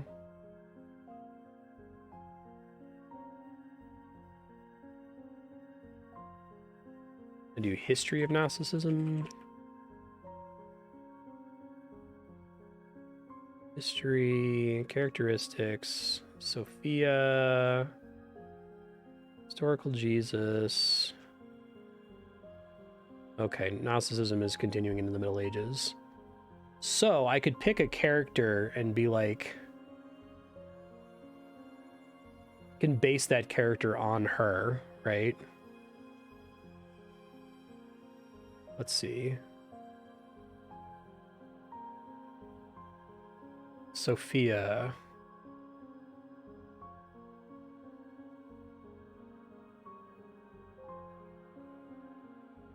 Syncretic mystery religions.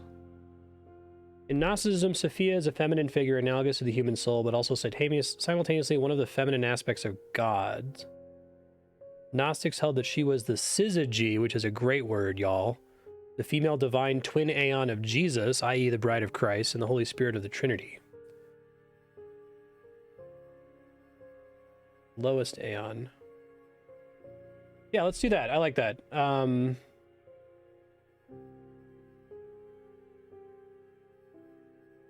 In my grief, I created the Gnostic character of Sophia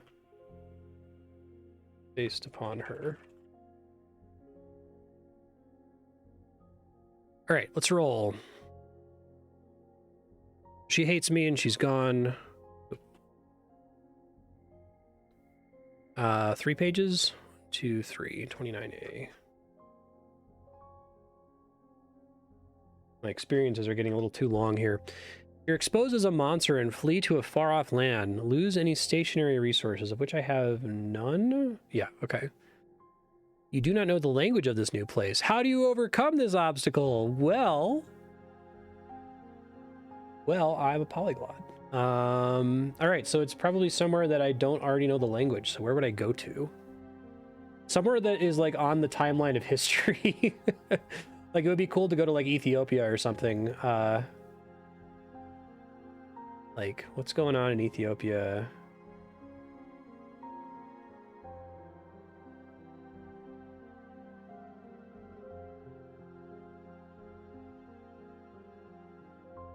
Could do China or India, yeah.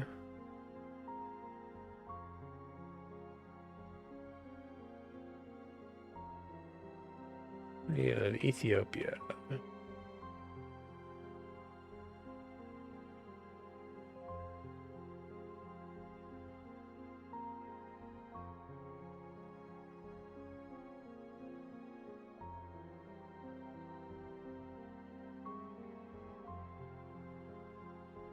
Oh, Christianity gets introduced into Ethiopia around 300 AD. Know a little bit about Ethiopia, not enough to feel confident like publishing any work about it, right? But the Kingdom of Aksum.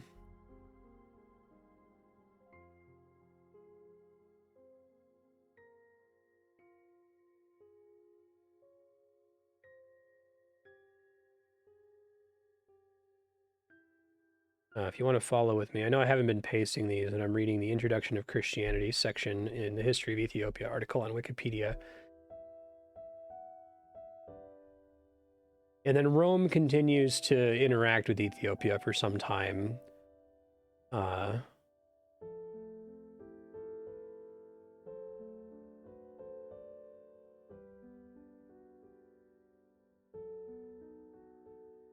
Mentius. Yeah, the Phoenicians, okay.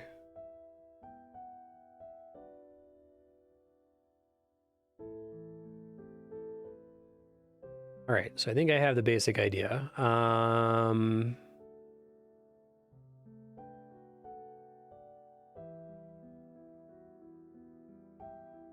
Change my name again.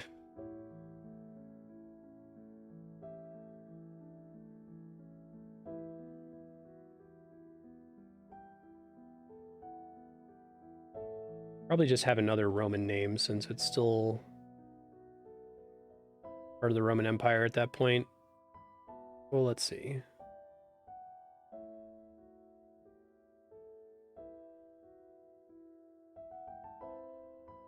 Oh, actually, no. Aksum is a separate... Well, I would not... there's no way I'd be able to... try to pretend like I was raised in Ethiopia, even if I learned the language really well. So...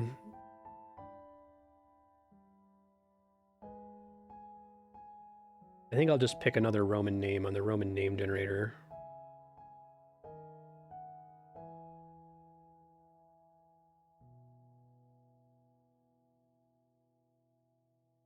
Maybe I can take the opportunity.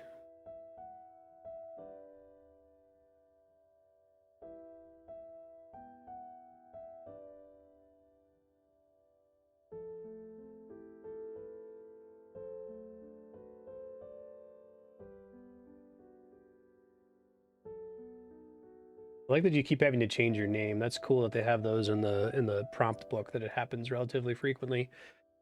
How about Lucius Cadius? I don't know. Roman names all sound silly and made up to me. I was forced to flee. It's my Kingdom of Aksum, right? To the Ethiopian Kingdom of Aksum after I was discovered as a monster in Rome. I have changed my name to Lucius and claim to be a Roman expat. I quickly learn language. I think I have to check a skill whenever I cite it, even if the prompt doesn't tell me to. Let me check that rule really quick. Skills. It might only be when it tells me, but some prompts want me to check a skill. Now it's gone.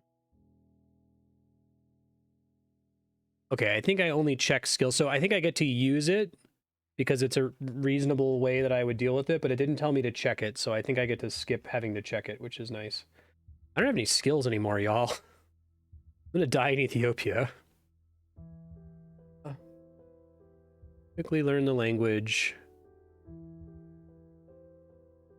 And try to keep to myself. All right, 1d10, 1d6. 4. 1, 2, 3, 4. You know where the old things are. Trade a resource and make an enemy character into a friend. That's a tough one. I don't currently, well, I guess all of these people are my enemy.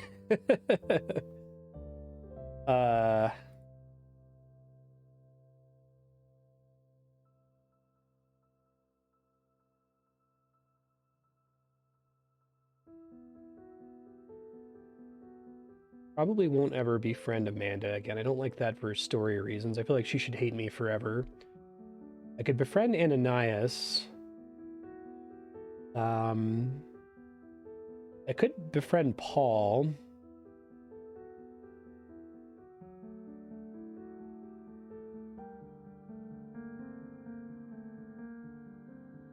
Like, he could show up having done his own wandering now, because he came back as undead a while ago. So maybe he's, like, changed his mind and doesn't feel like he's been punished by God, but he, like, hates God and wants to, like, destroy Christianity. More than he already did, right? But I could make that work, I think. So I create a resource.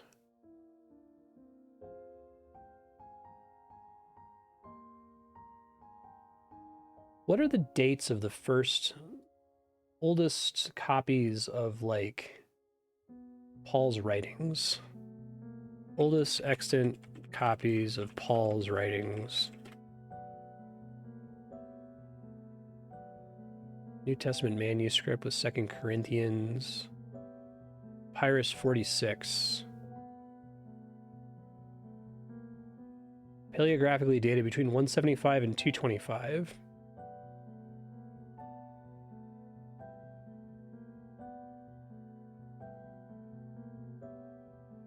Interesting.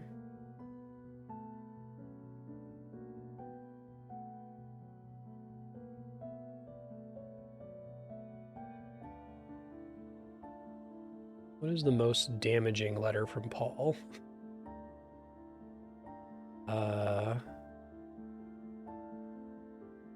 Swine.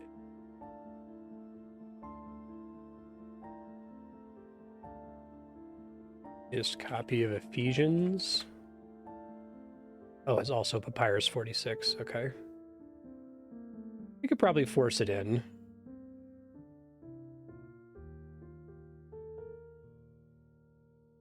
All right, I get a maximum of 3 experiences per memory.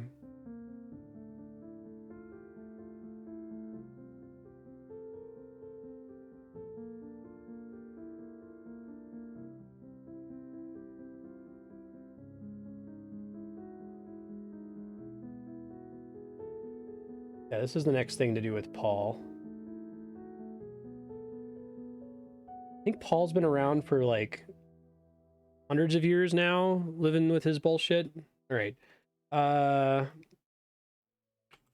Paul finds me again.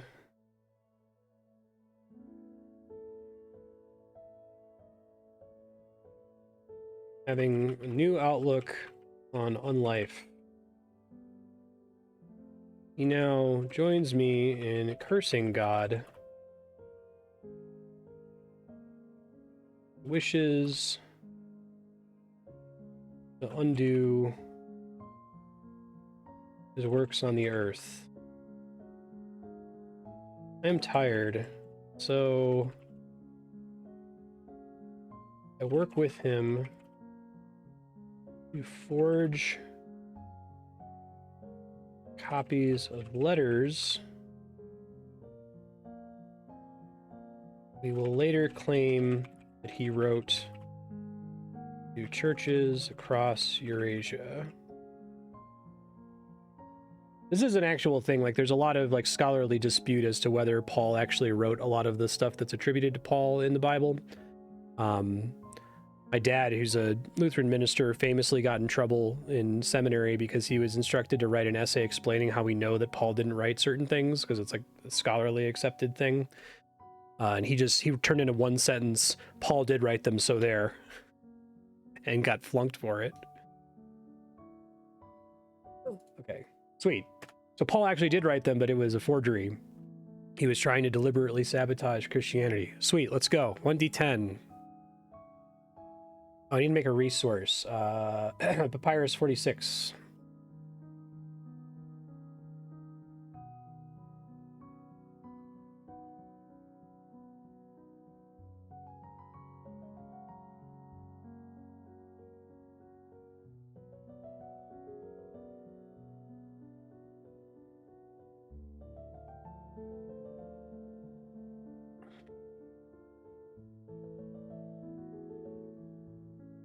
All right, we go back 3.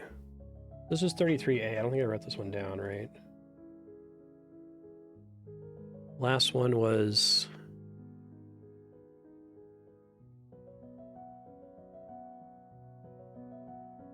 -4, and this one's -3, so this is now 30A. We don't have any mortals to track right now. 1, 2, 3, 4. We're not 100 years in the future again. What social mores have you forgotten? Lose a checked skill. I don't know if that comes with an experience. I think you're supposed to write an experience every time. Oh, I lose a checked skill. Okay, yeah. Let's do... I abandon my work with the Gnostic Mysteries because I've already done enough damage with that, right?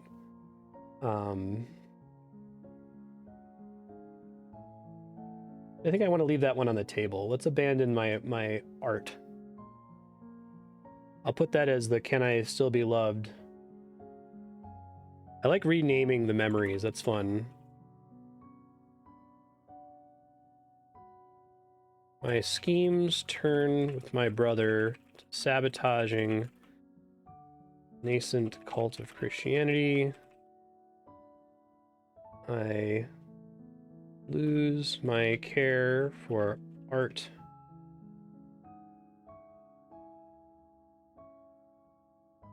I can no longer see any beauty in this world. Sweet. We're like, what? How many hundreds of years are we in now? 5. We got an instant 100-year jump here. So this is 160, 80. About to get another 100-year jump. 1d10, 1d6. 1. You fall into sleep for 100 years. Wait, did I do this one? I need to start being careful. I don't think I've landed on the same prompt. Okay, no, the other one I got was different. 31A. I don't have any mortal characters at the moment. They've all been dead for a minute. So...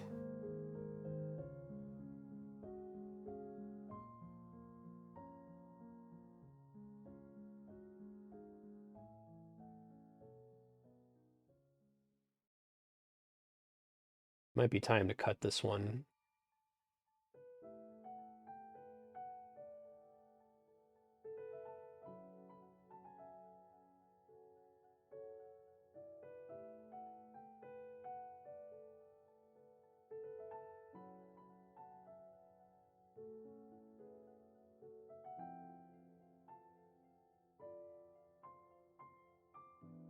Hard to fit this into an existing memory.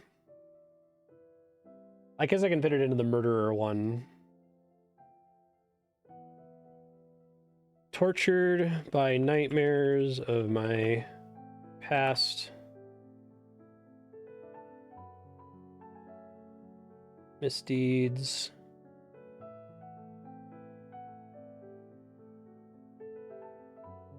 Instead of saying I fall into a slumber, I just become a complete, like, blood-starved hermit for 100 years.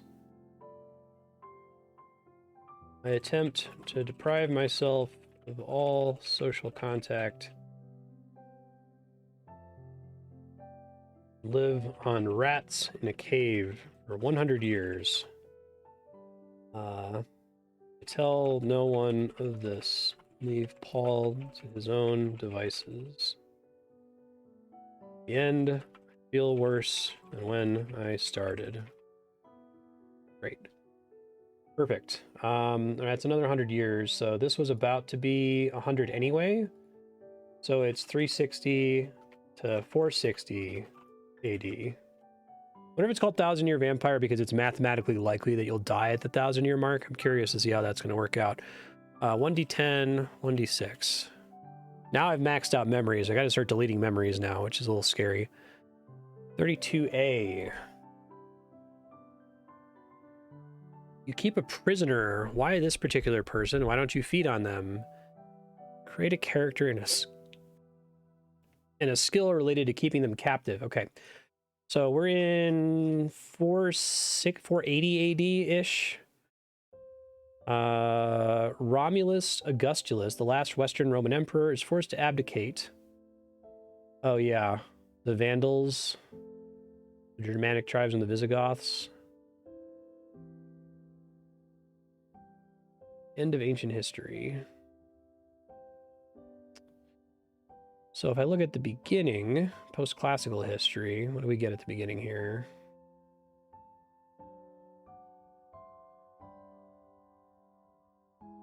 Romulus. We're now a ways after the Nicene Creed having been adopted. So Paul went off and did his bullshit. He worked with me briefly. We, like, mended things slightly. So we're in, like... Rome basically just fell, and I have to take a prisoner. I guess I could do it totally separate. I suppose I could also... I don't need to be in Ethiopia anymore. I could go back to Rome. Maybe that's my excuse to return to Rome.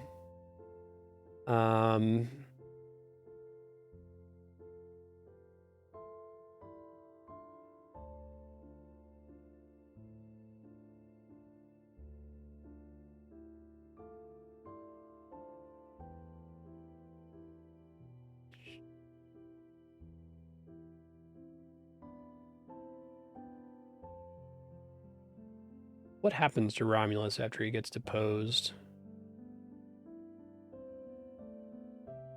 Romulus's life was spared. He was allowed to retire to a castle in Naples. Little is known about his life in exile. Fuck yeah, alright, why don't we just do that then?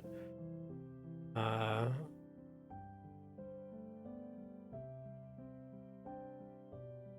I'm gonna conspire to get back to fucking up Christianity and, like, try to make the... Let's see. Probably need to go that famous with it.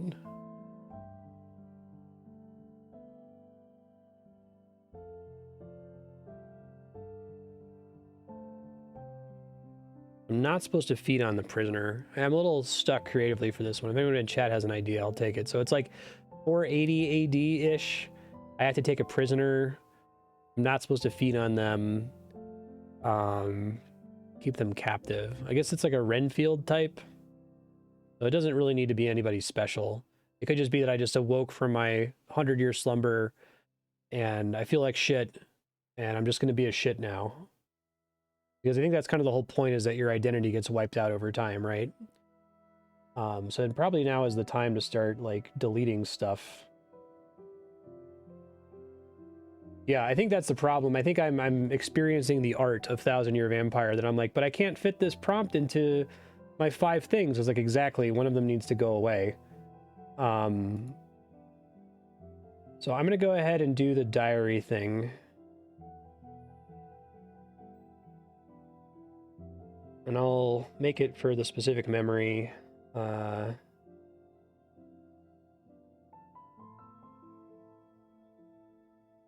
you know, I tried to go to sleep to forget.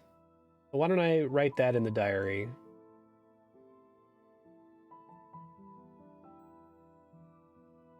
Diary of murder.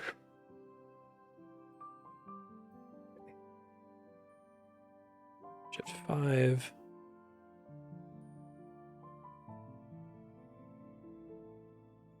Yeah, I could fit it into B, but...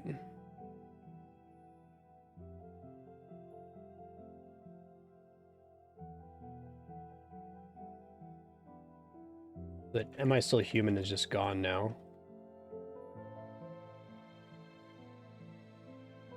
Oh, it doesn't say the prisoner has to be immortal, so it could be an immortal. But I kind of like the idea of adding a new character, so I have more characters to work with. All right, I have an idea.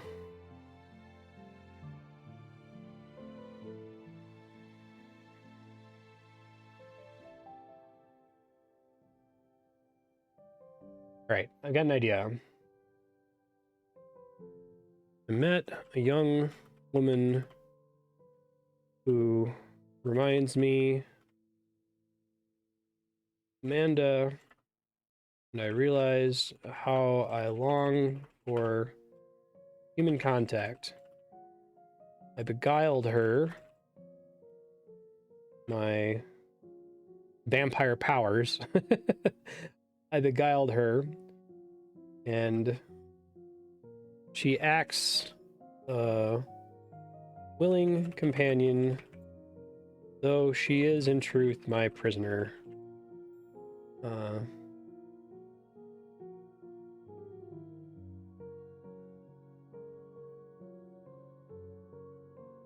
She has a name, but I haven't bothered to learn it. Instead, calling her Amanda. If she could think for herself, she would loathe me. Okay, got it. Great. So we got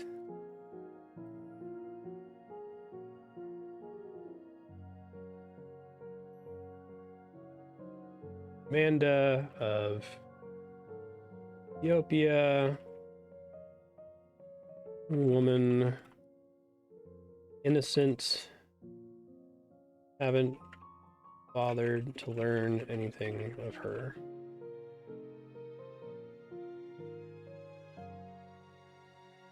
All right, and then I get a skill related to keeping them captive, so we're gonna put beguiling eyes. That's like a vampire thing, right? I can compel people, do my bidding.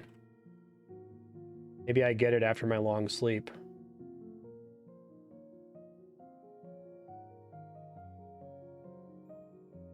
All right, let's roll. The diary. 8. Page 40.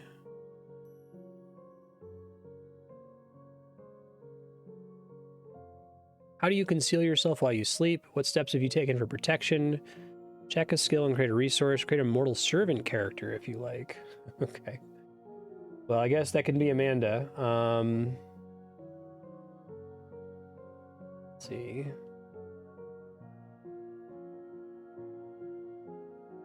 I guess I'll just check the skill. Well, maybe not. Well, no, I think it's time to check it.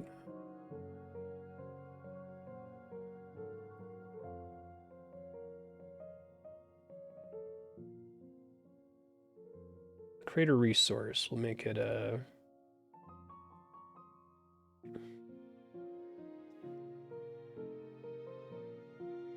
What's going on in Ethiopia at this time? Probably can start leaving, but... We're in like 500 CE.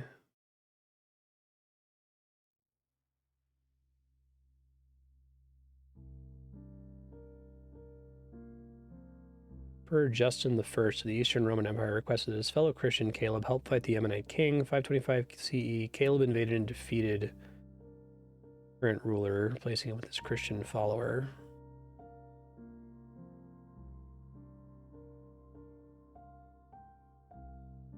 All right, hold on. The Aksumite kingdom is recorded as controlling part of, if not all of, Yemen in the 6th century.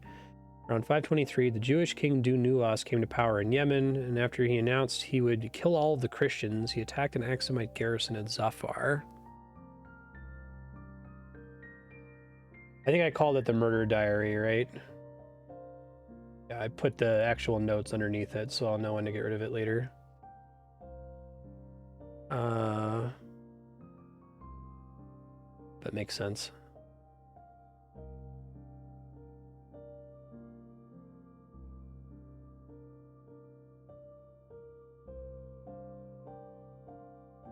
Yeah, I'll just say it's a castle.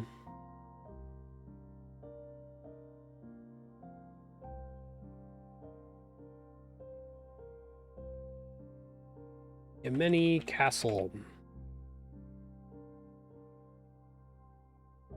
And check the skill.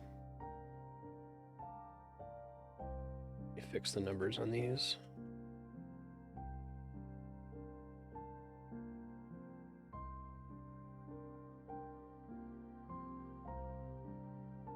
I've taken up residence in a vacated small fortress, minor garrison, I guess.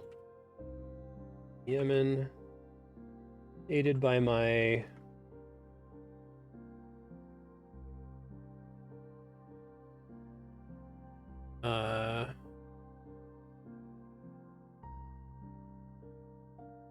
she goes into town, fetch things for me. For all locals know, home is abandoned, and Amanda is drifter.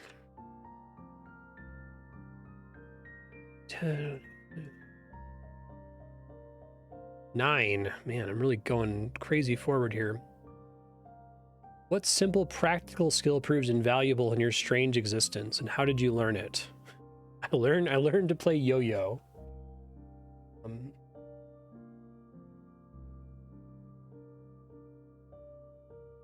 Learn to blow bubbles with bubble gum.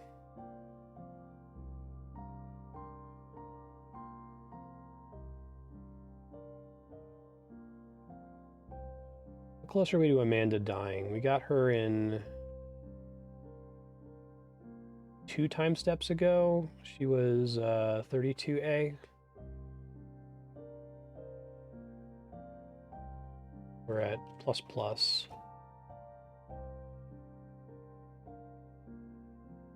As Amanda ages, I realize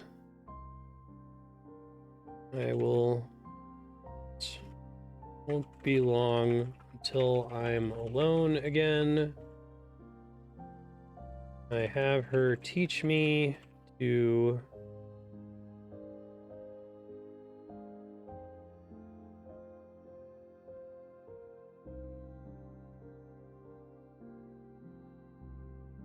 behave as the locals do. Occasionally, I attempt to venture into town on my own errands. Eventually, I can do this without needing to kill anyone or put them under my spell. Let's see, normal normal human functioning. I don't know. And act like a regular person.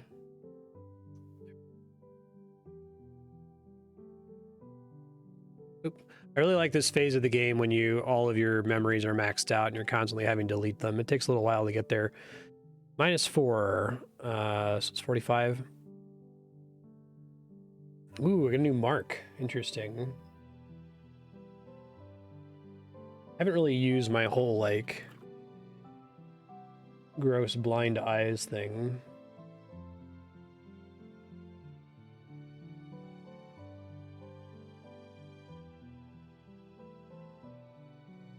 Let's do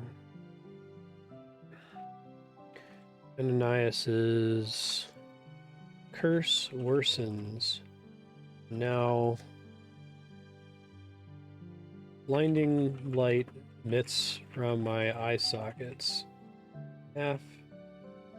Tie several wraps of gauze around my face, lest people immediately see me for the monster I am.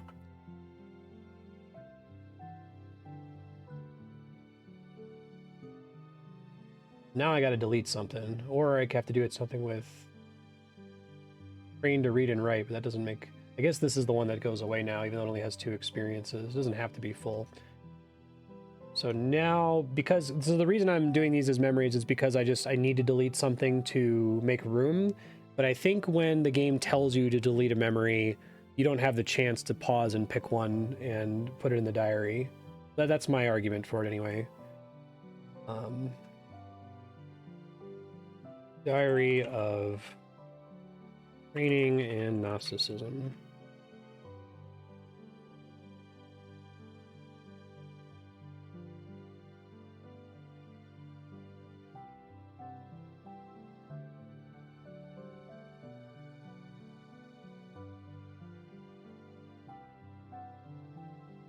I am a monster.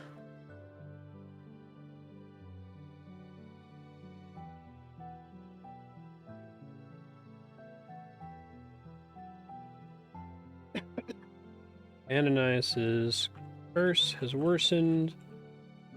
Now light bleeds from my eyes, blinding anyone who might gaze upon my countenance. I must keep my face wrapped in heavy bandages so to arouse suspicion.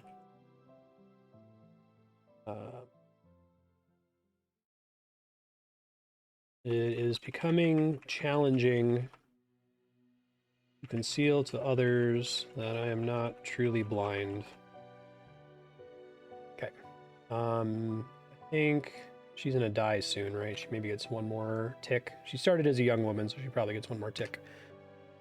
1d10, 1d6. 3, 48. You awaken covered in dust. Generations have passed. Your sleeping place has been sealed off. It's a great opportunity for Amanda to finally get her revenge on me, right? That's great. All right, so where would we be here anyway? This should be 480, 500. Okay, it's about to be 560, but now it's actually going to be like 660.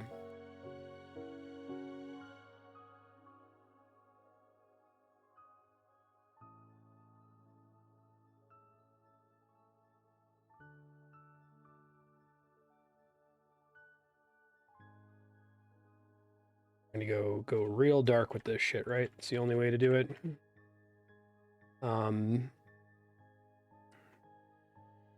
I took Amanda for granted. It had become so used to her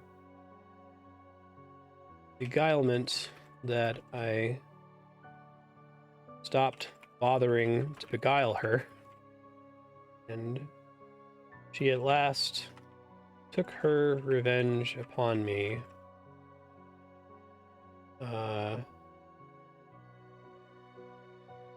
So frail, the found a way to seal me in my sleeping chamber.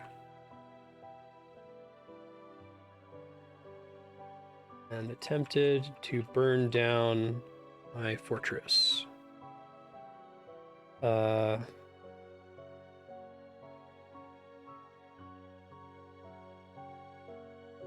have awoken many years later. I have no idea what happened to her or what is going on in the world. Okay. Sweet. So I guess Amanda's dead. Bye, other more different Amanda.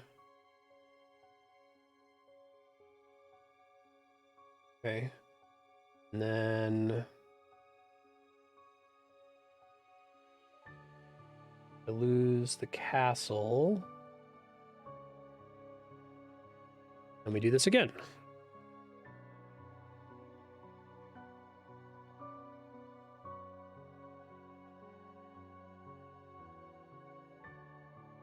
All right, 8 again. Damn, 56. I need to figure out what's going on right now. So this is 56A. I haven't gotten any duplicates ever. Wonder how frequently you get duplicates with the 1d10, 1d6 thing. It seems like there's a lot of prompts you might never see. In a fantastic construction that puzzles the mortals around you, give just a hint as to its purpose, lose a resource, and gain the skill Visionary. Okay, so it's like 680 AD? What the hell is going on in the world? 680 AD. Bulgarian Empire, Carthage, Siege of Constantinople.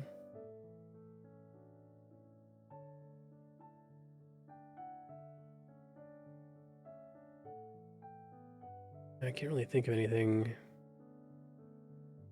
I'm guessing after my castle burnt down and a shitload of time has passed, I can basically live wherever I want now, so I don't need to like keep myself here in Ethiopia or Rome or whatever. The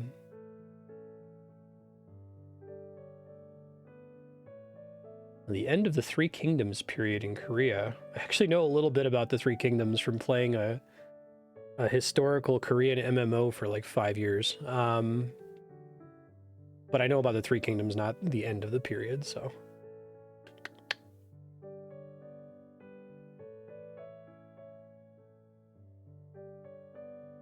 Construction that puzzles the mortals. Makes me think of the tower in Pathologic.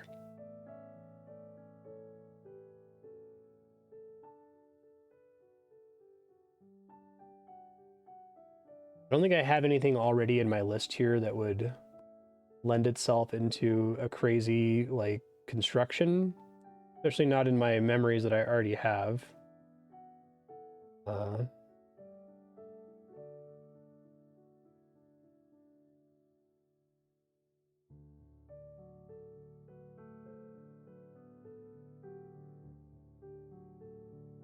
Now's probably a good time to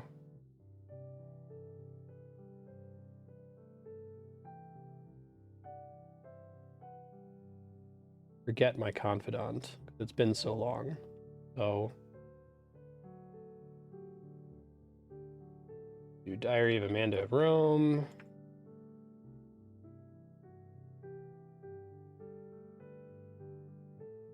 Bye.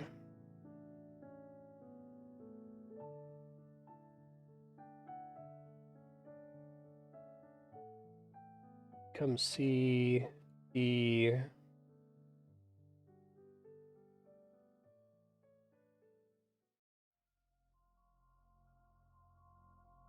Strange Cares, I guess. I don't know what else you would call a guy who starts building a weird thing.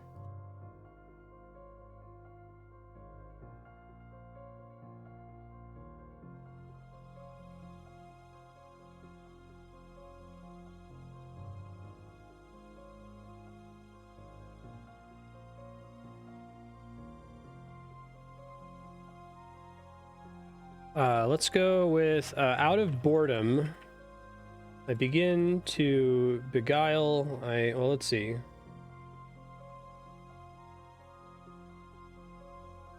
I move to my homeland of Tarsus.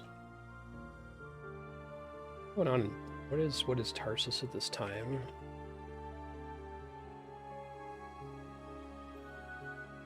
Turkey?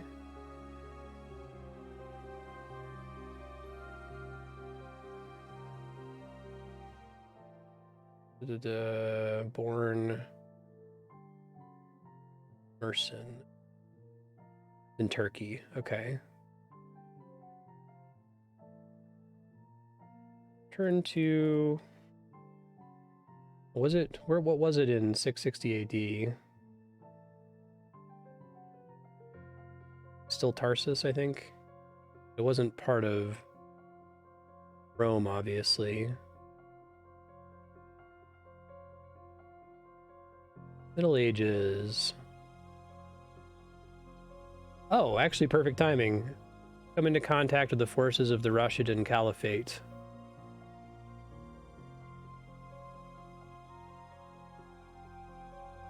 Oh, okay. I've never read about this ever. So, following the Muslim conquest of the Levant in the 630s, the city came into contact with the forces of the Rashidun Caliphate. It's unclear when the town was first captured by the Arabs, but it's clear that it and the wider region of Cilicia remained contested between the Byzantines and the new Caliphate for several decades, up to the early 8th century. According to Muslim sources, as he was retreating, the Byzantine Emperor deliberately withdrew the population and devastated the region between Antioch and Tarsus, creating a no man's land between the two empires. Okay, I like this. So it's like you have Muslim sources claiming that it was the Byzantine emperor who salted the land, but maybe I just go and do it because I'm bored. All right. Find it the site of a battlefield. Enraged, simultaneously enraged and bored. Take on the project of scouring the countryside, salting the earth, making agriculture impossible. It is later attributed to the emperor.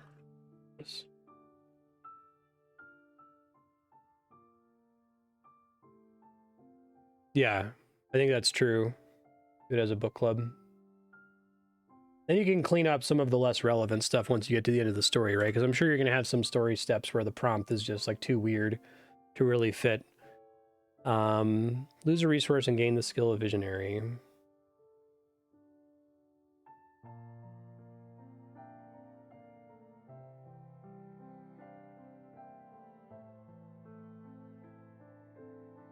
Never got to use this detailed ledger.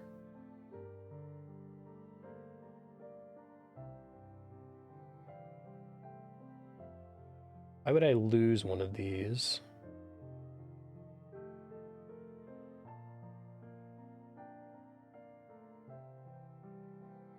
Let's, because I have to move, so I sell Iris 46 to a Christian collector. That's how it gets distributed, I guess.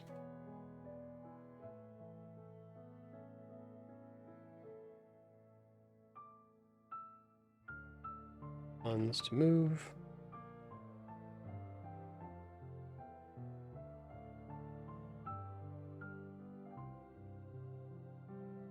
Gain the skill Visionary.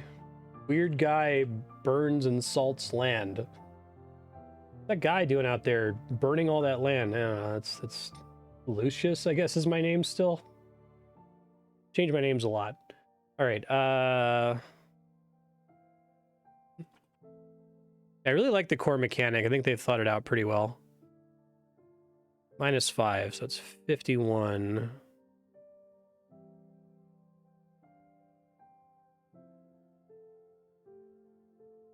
Right. When you hunger too much, you become a hunting creature bereft of intellect. Lose a random experience from a memory somewhere in the middle of your memory list. The middle. Okay. It has to be random though, so I guess 1d8.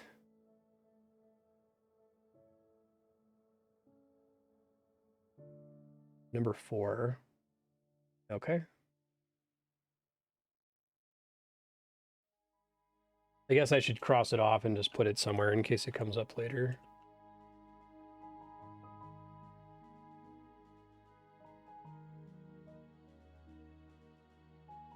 Got it. I think I still read an experience for that though, right? I am a monster.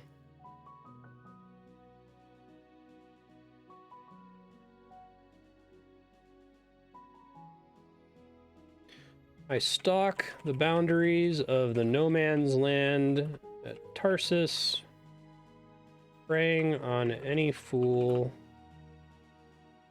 who ventures into fields.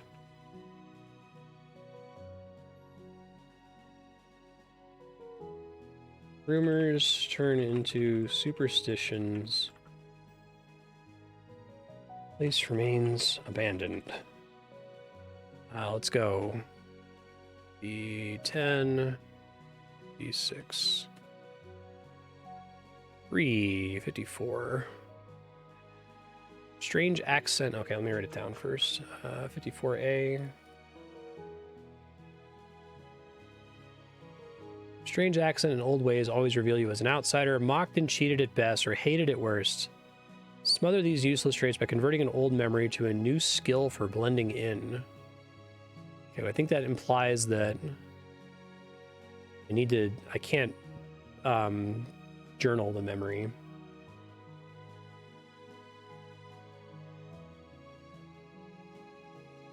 Doesn't destroy this old identity, right? This is cool vampire stuff. I like the idea that you're like this really important person and that just like is no longer part of who you are so much further into the future. I think this is the most thematically appropriate one to delete.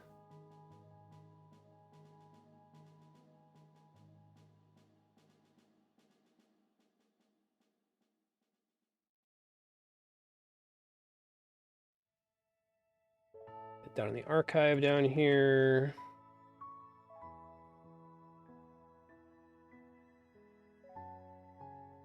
But I'm guessing what they're implying is that I should use the deleted memory in some way to imply what I'm doing here.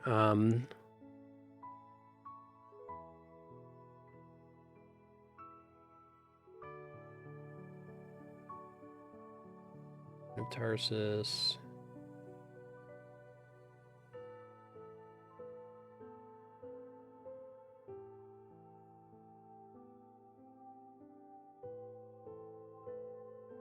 It's like the Futurama bit. You ever been to Peru? Certainly not. I'm from Peru.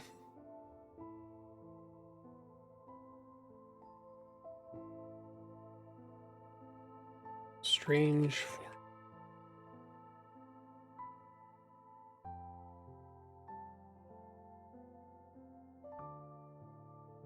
All right.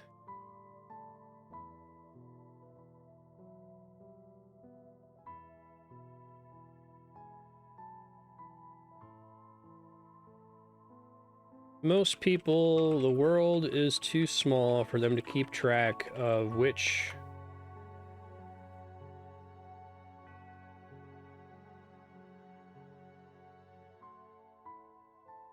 states are real and which are fiction. I abandon the concept of name and nationality and introduce myself with different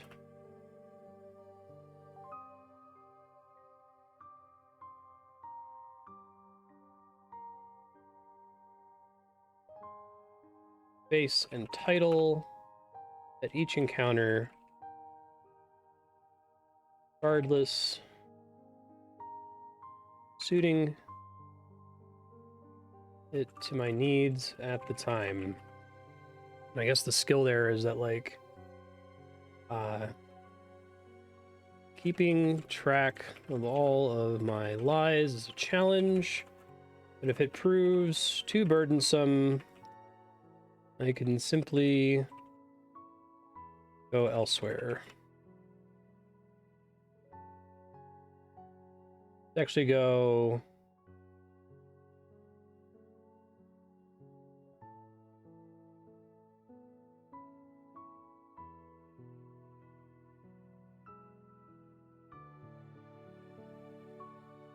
Oh, nameless and many named liar. Okay. 1d10, 1d6. -2 is 52. Yeah, I haven't landed on the same prompt once. Feels like there's a lot of content locked up in those. Beauty of the Dawn calls you. Create an additional memory slot dedicated to... Oh, that's cool. I didn't realize you could...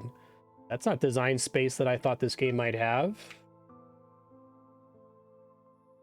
Well, that's neat, too, because I forgot about Beauty forever ago, right? Like, the destroyed... The diary, I guess.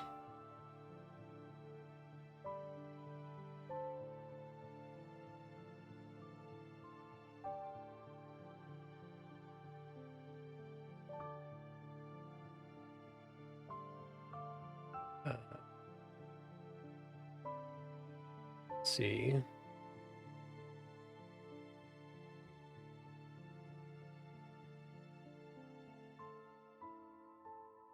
Beauty of history.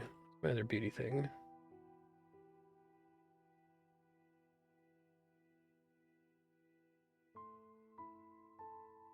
I pore constantly over my diary. Was that Diary of Amanda? I still have not seen since I sired her. Geez, how long ago was that? It was like 500 years ago or something ridiculous? Something like that.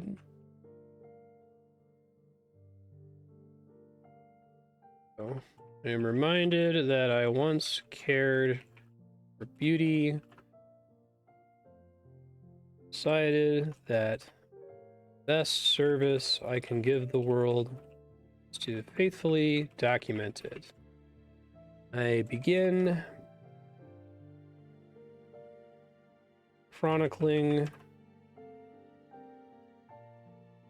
as much the personal history I know.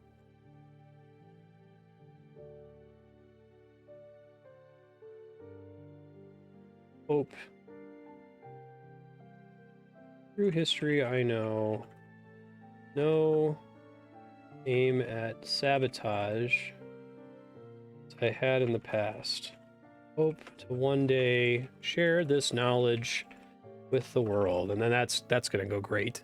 Let's have this nice memory go super south here in a second. -1 is 51.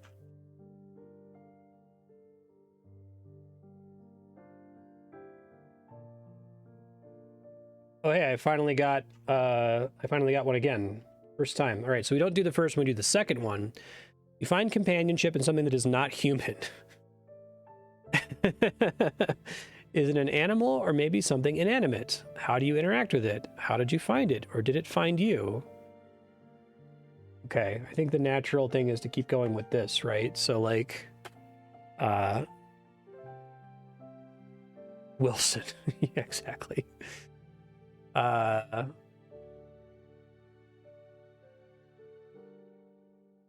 I read and reread and reread. This one is enough. Read and reread. The Diary of Amanda to the point of obsession. I see her now as specter, not real, but a product of my own mind.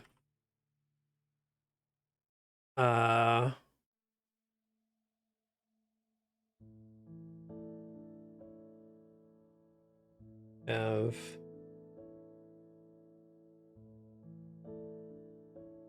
She is not like poor woman I enslaved Ethiopia. She can true product of my own memory. She disagrees with me. Sometimes she leaves me entirely for hours at a time. Days. But unlike the true Amanda Rome, she is a product of my mind. So she can never abandon me. I guess I'm gonna call it, do I call it a resource that I have this weird hallucination? I have 3 characters named Amanda, which is kind of funny.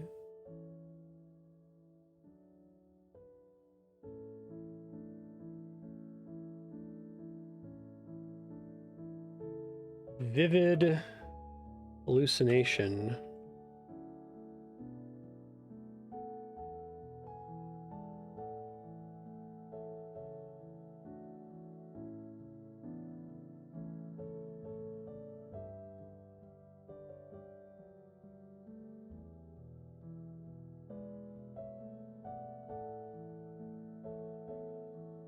All right, let's go.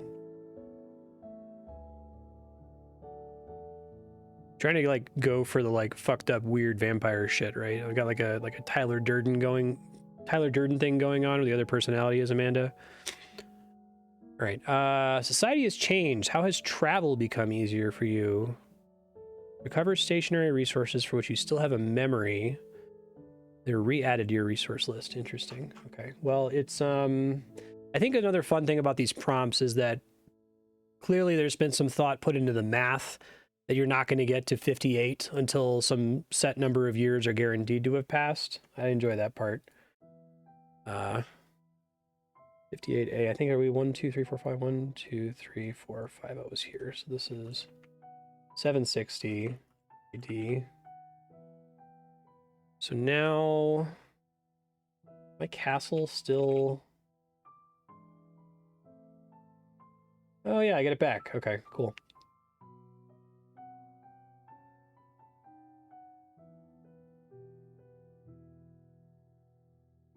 How has travel become easier for you?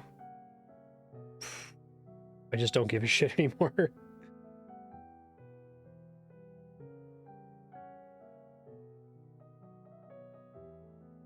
I no longer need anyone to love me.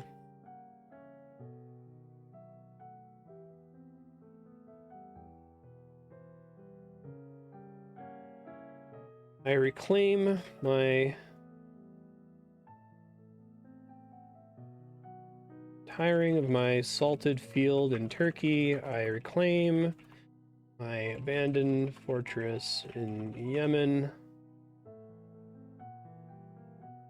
So many years have passed that no one remembers.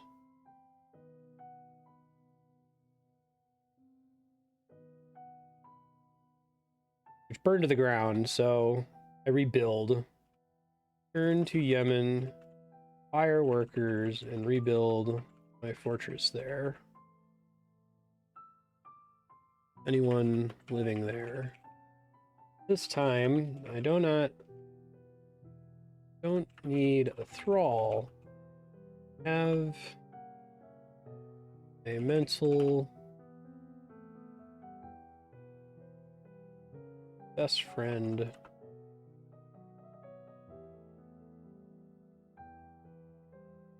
Mental construction of Amanda.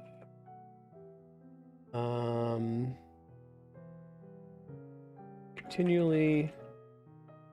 I still have my skills, right? Can act like a regular person and a nameless and many liar. Okay. I effortlessly travel the countryside, visiting new towns, being a different person every time. Let's go.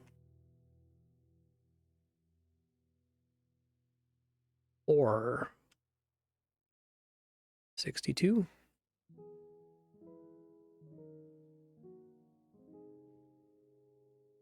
I didn't mention the technology, but you realize that some ancient taboo or limitation you long believed in no longer applies. What circumstances prompted this discovery? How does this make your existence more satisfying? Change one checked or unchecked skill in a way that's relevant. This Gnostic Mysteries got checked.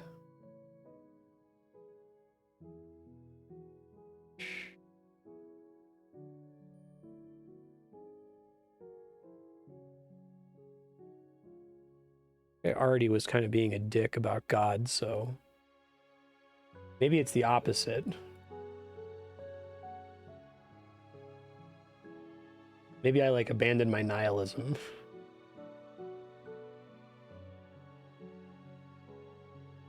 Let's see. Beauty of history. Put that in the beauty of history. I regret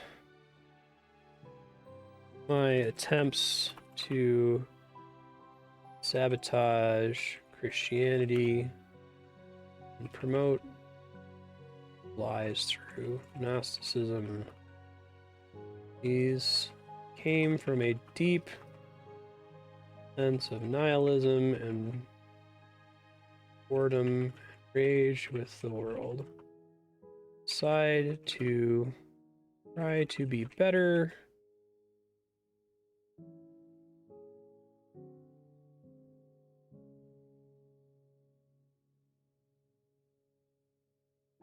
This make my existence more satisfying and redouble my efforts at chronicling through history I've experienced. Hope one day the children of the future can learn from mistakes of the past. Something. So we're going to change Gnostic Mysteries to dedicated to history. Yeah, vampire found Jesus. I thought about that. I think it's like, it would be weird for him to like completely turn around on that. Unless if he's like, the way I thought about framing it is that he's going to go ahead and just like support Christianity because he likes kind of the message. Even if he knows that like historically a lot of it's not true and that he personally went out of his way to sabotage some of it. I guess that's more like thematically resonant with what's already happening, we think.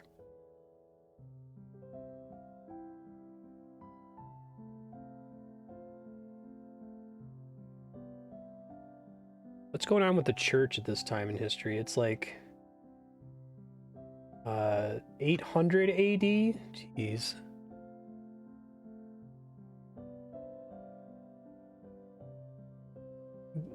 Charlemagne is crowned Holy Roman Emperor.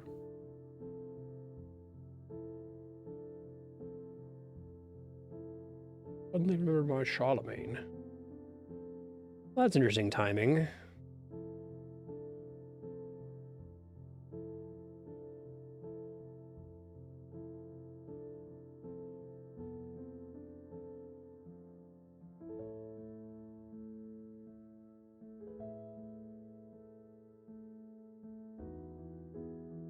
Don't think I want to get involved with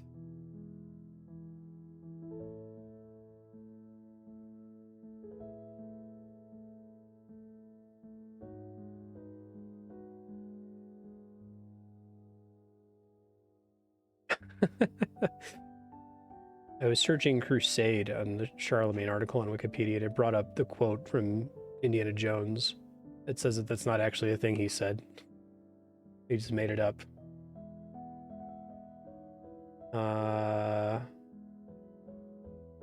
Yeah, I'll just leave this as is. That's fine. I like that idea, though. 1d10, 1d6. It's probably going to get wiped out anyway. Basically, setting this whole section up as pins to be knocked down. 8.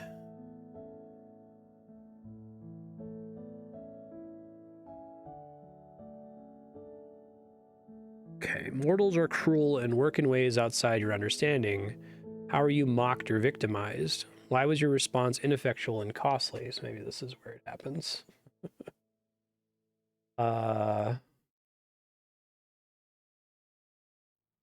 Skills are already checked because this is where I would check it to get rid of it.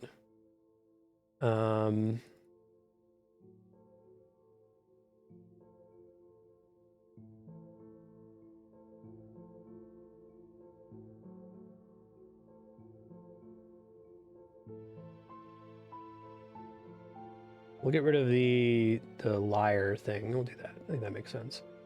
So we're gonna get rid of the whole like I'm gonna document history thing.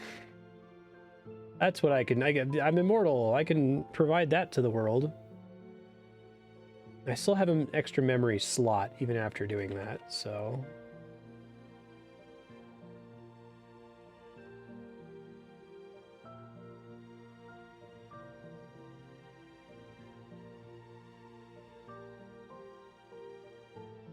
my lies finally caught up with me.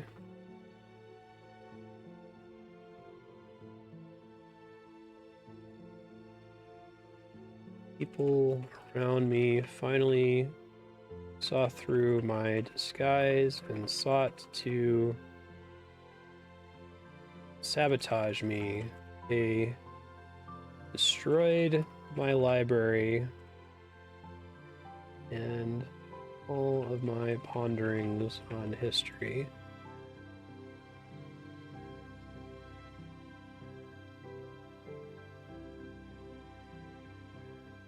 I guess I don't think I can voluntarily destroy resources unless the prompt tells me to, so I was only able to escape with my personal diaries. I can't keep doing this. There we go.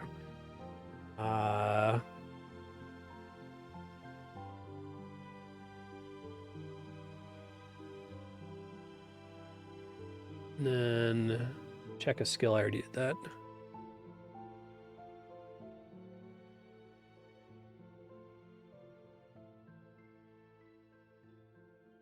-2, 68. Interesting. An antiquity is surface which is directly tied to your mortal life. Check a skill or resource. Yeah, I was gonna make this as a new memory, but I saw that it fit under here, so I have an extra slot now.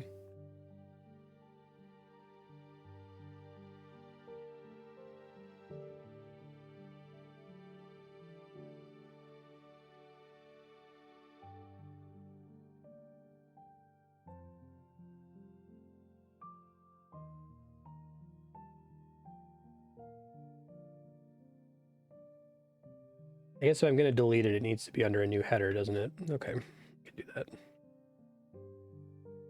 To justify the deletion of a memory.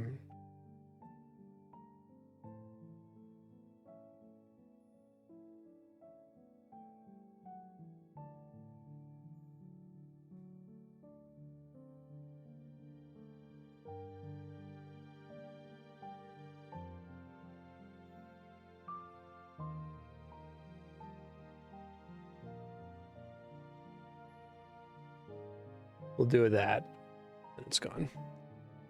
You have to delete memories whenever you try to create a new one and you're at the cap. I have a cap of 6 right now from earlier.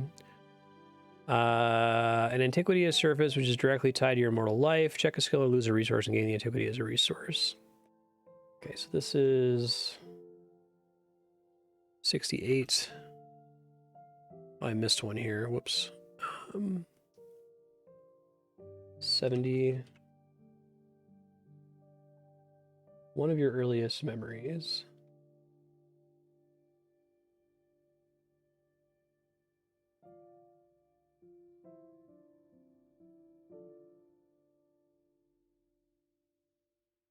I guess it's the ledger, as silly as that is.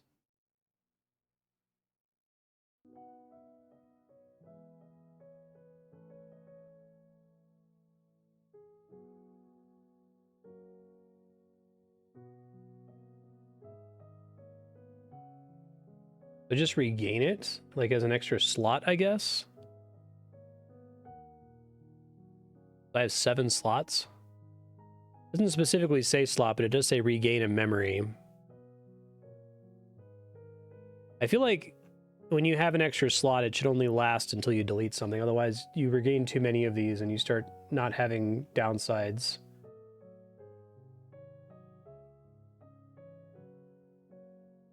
I feel like I have to make a ruling on that.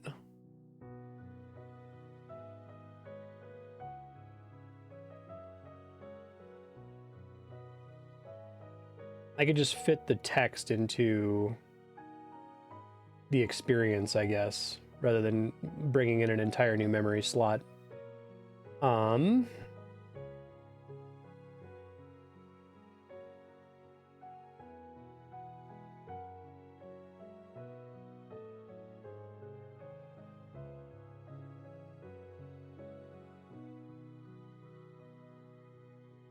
See.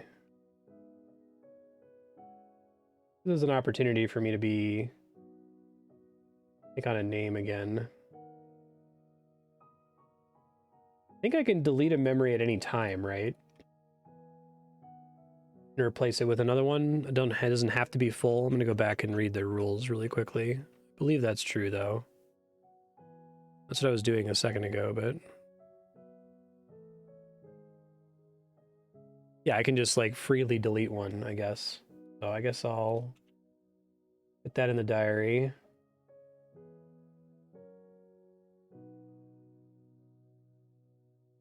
Okay. I don't have that skill anymore anyway, so I guess that makes sense to delete.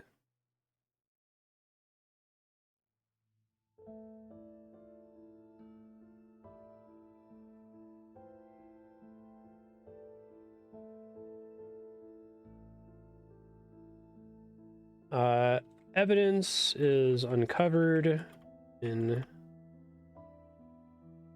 suggests Saul of Tarsus had a brother. I'm reminded of the name Benjamin. Do not want this to be part of history.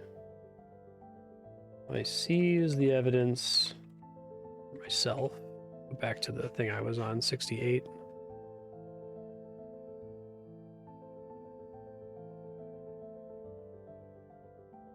Say it's like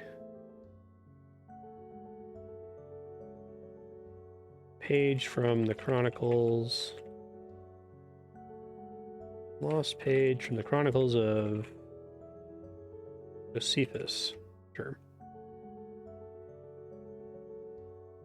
Josephus. Lost writing of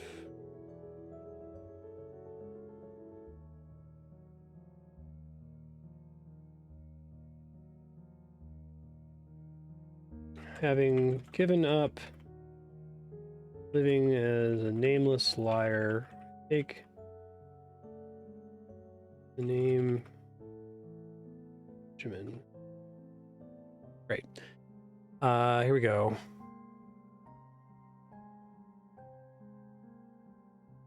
-3, 65. Okay.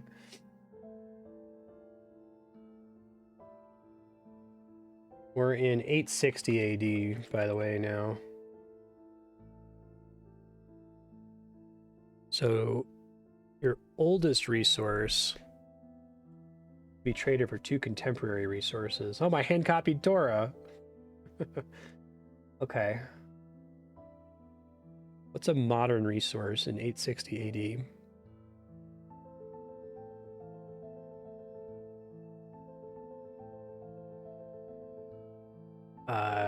Timeline of historical inventions, maybe? Not a lot's going on. I know people say it's not cool to call it the Dark Ages.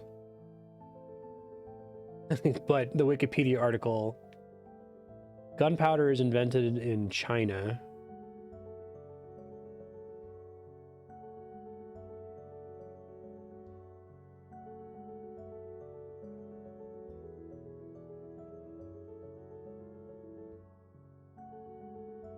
porcelain. I guess Greek fire.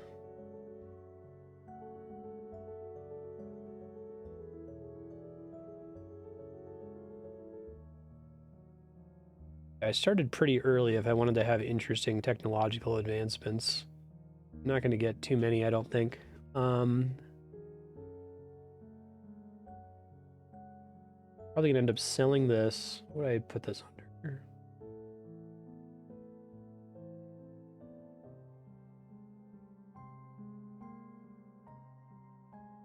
I guess it'd be one of my strange cares. All right.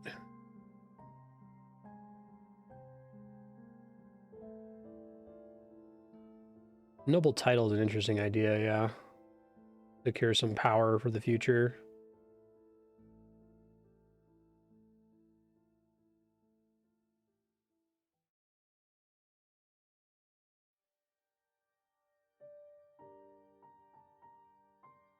Move to, like, France or something. That's Charlemagne, right?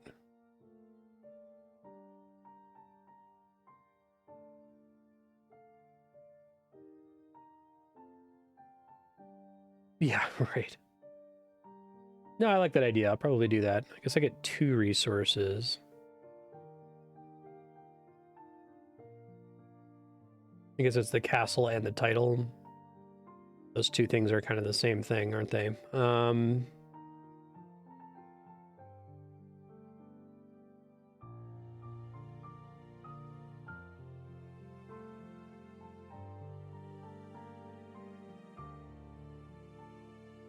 This would be like a title and like a favor, right?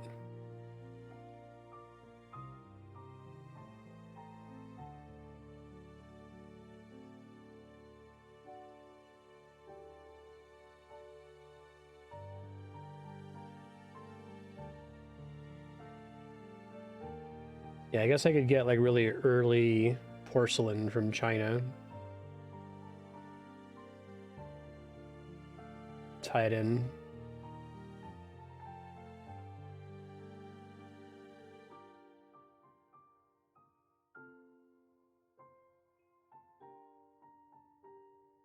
Look in your link.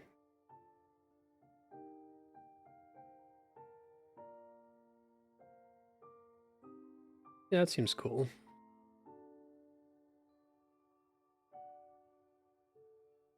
I think the thing that might pay off for me more in the future is the earliest example of porcelain, if that was invented around the time.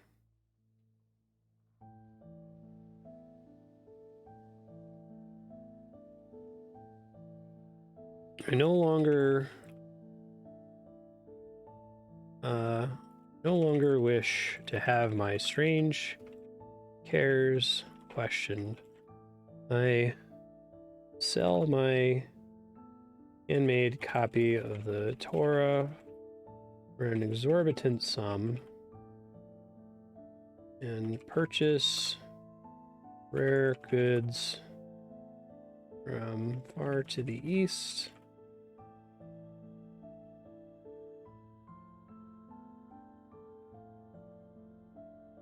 And a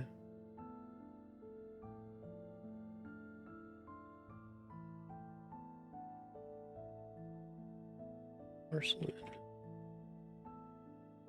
landed title. Because it's not France at the time, right? Like, what do we... I don't think I want to, like, put myself in France. I'm going to regret the shit out of that.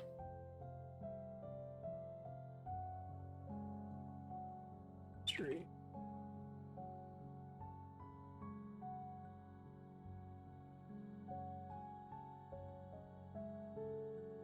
Rise of the Monarchy was way later. Decentralized state in the Middle Ages. Okay.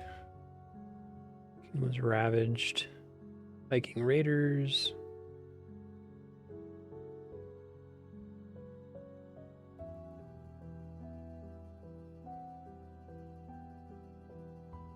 Where was Charlemagne's seat?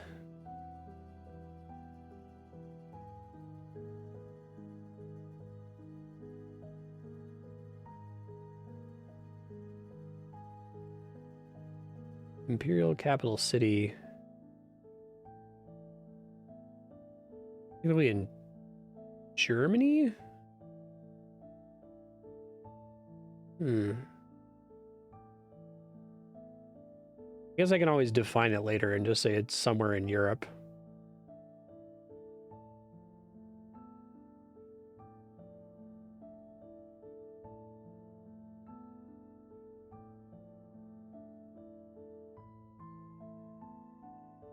Lazy, but I can always change it later if some other text makes it make more sense. So we no longer have this guy. Now we have huge porcelain collection from China and landed title in Europe. Aquitaine.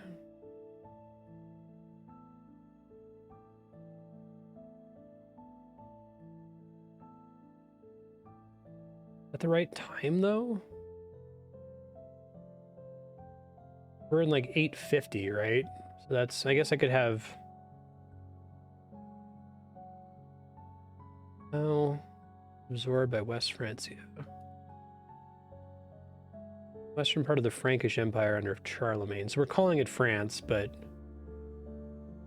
Yeah, it'd be nice to just specify something, I'll say that.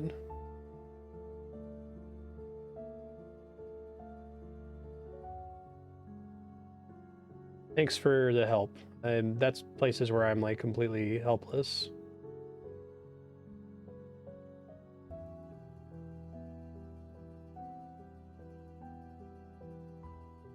Let's keep moving. Probably more important to do something not so great and move along than get hung up on something. 74. Oh, sick. You are physically trapped in a place from which you will never be rescued. What do you think about for the first 1,000 years? The game is over. How much further is it? Oh, these are all ways the game can be over. Okay.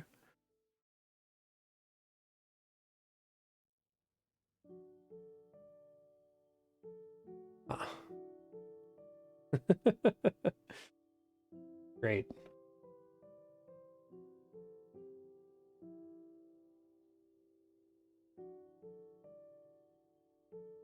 I think I had a cool origin. I think the prompts, I didn't do the best job of keeping it thematically tied together with the prompts. I think I like interpreted the prompts too harshly, or I wasn't willing to like use more artistic license with them. I guess you also don't know where it's going to go next, so you can't constantly tie it in thematically.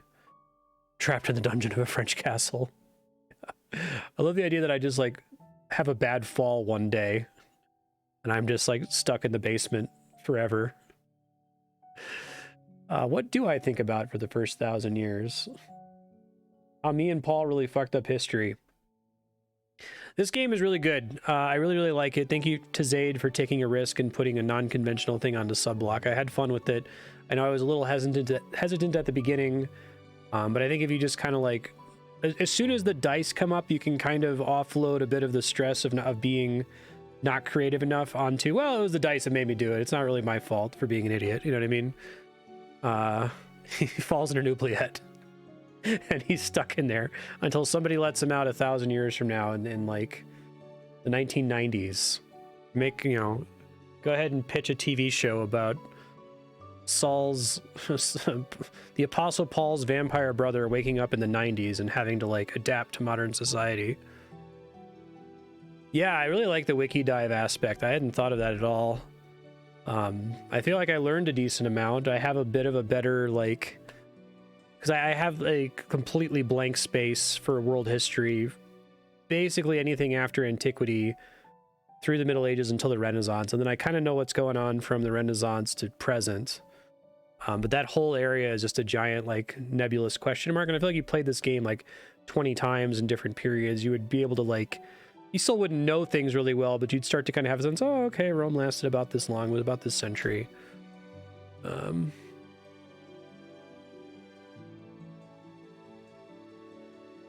we ended in, like, 900 something, right?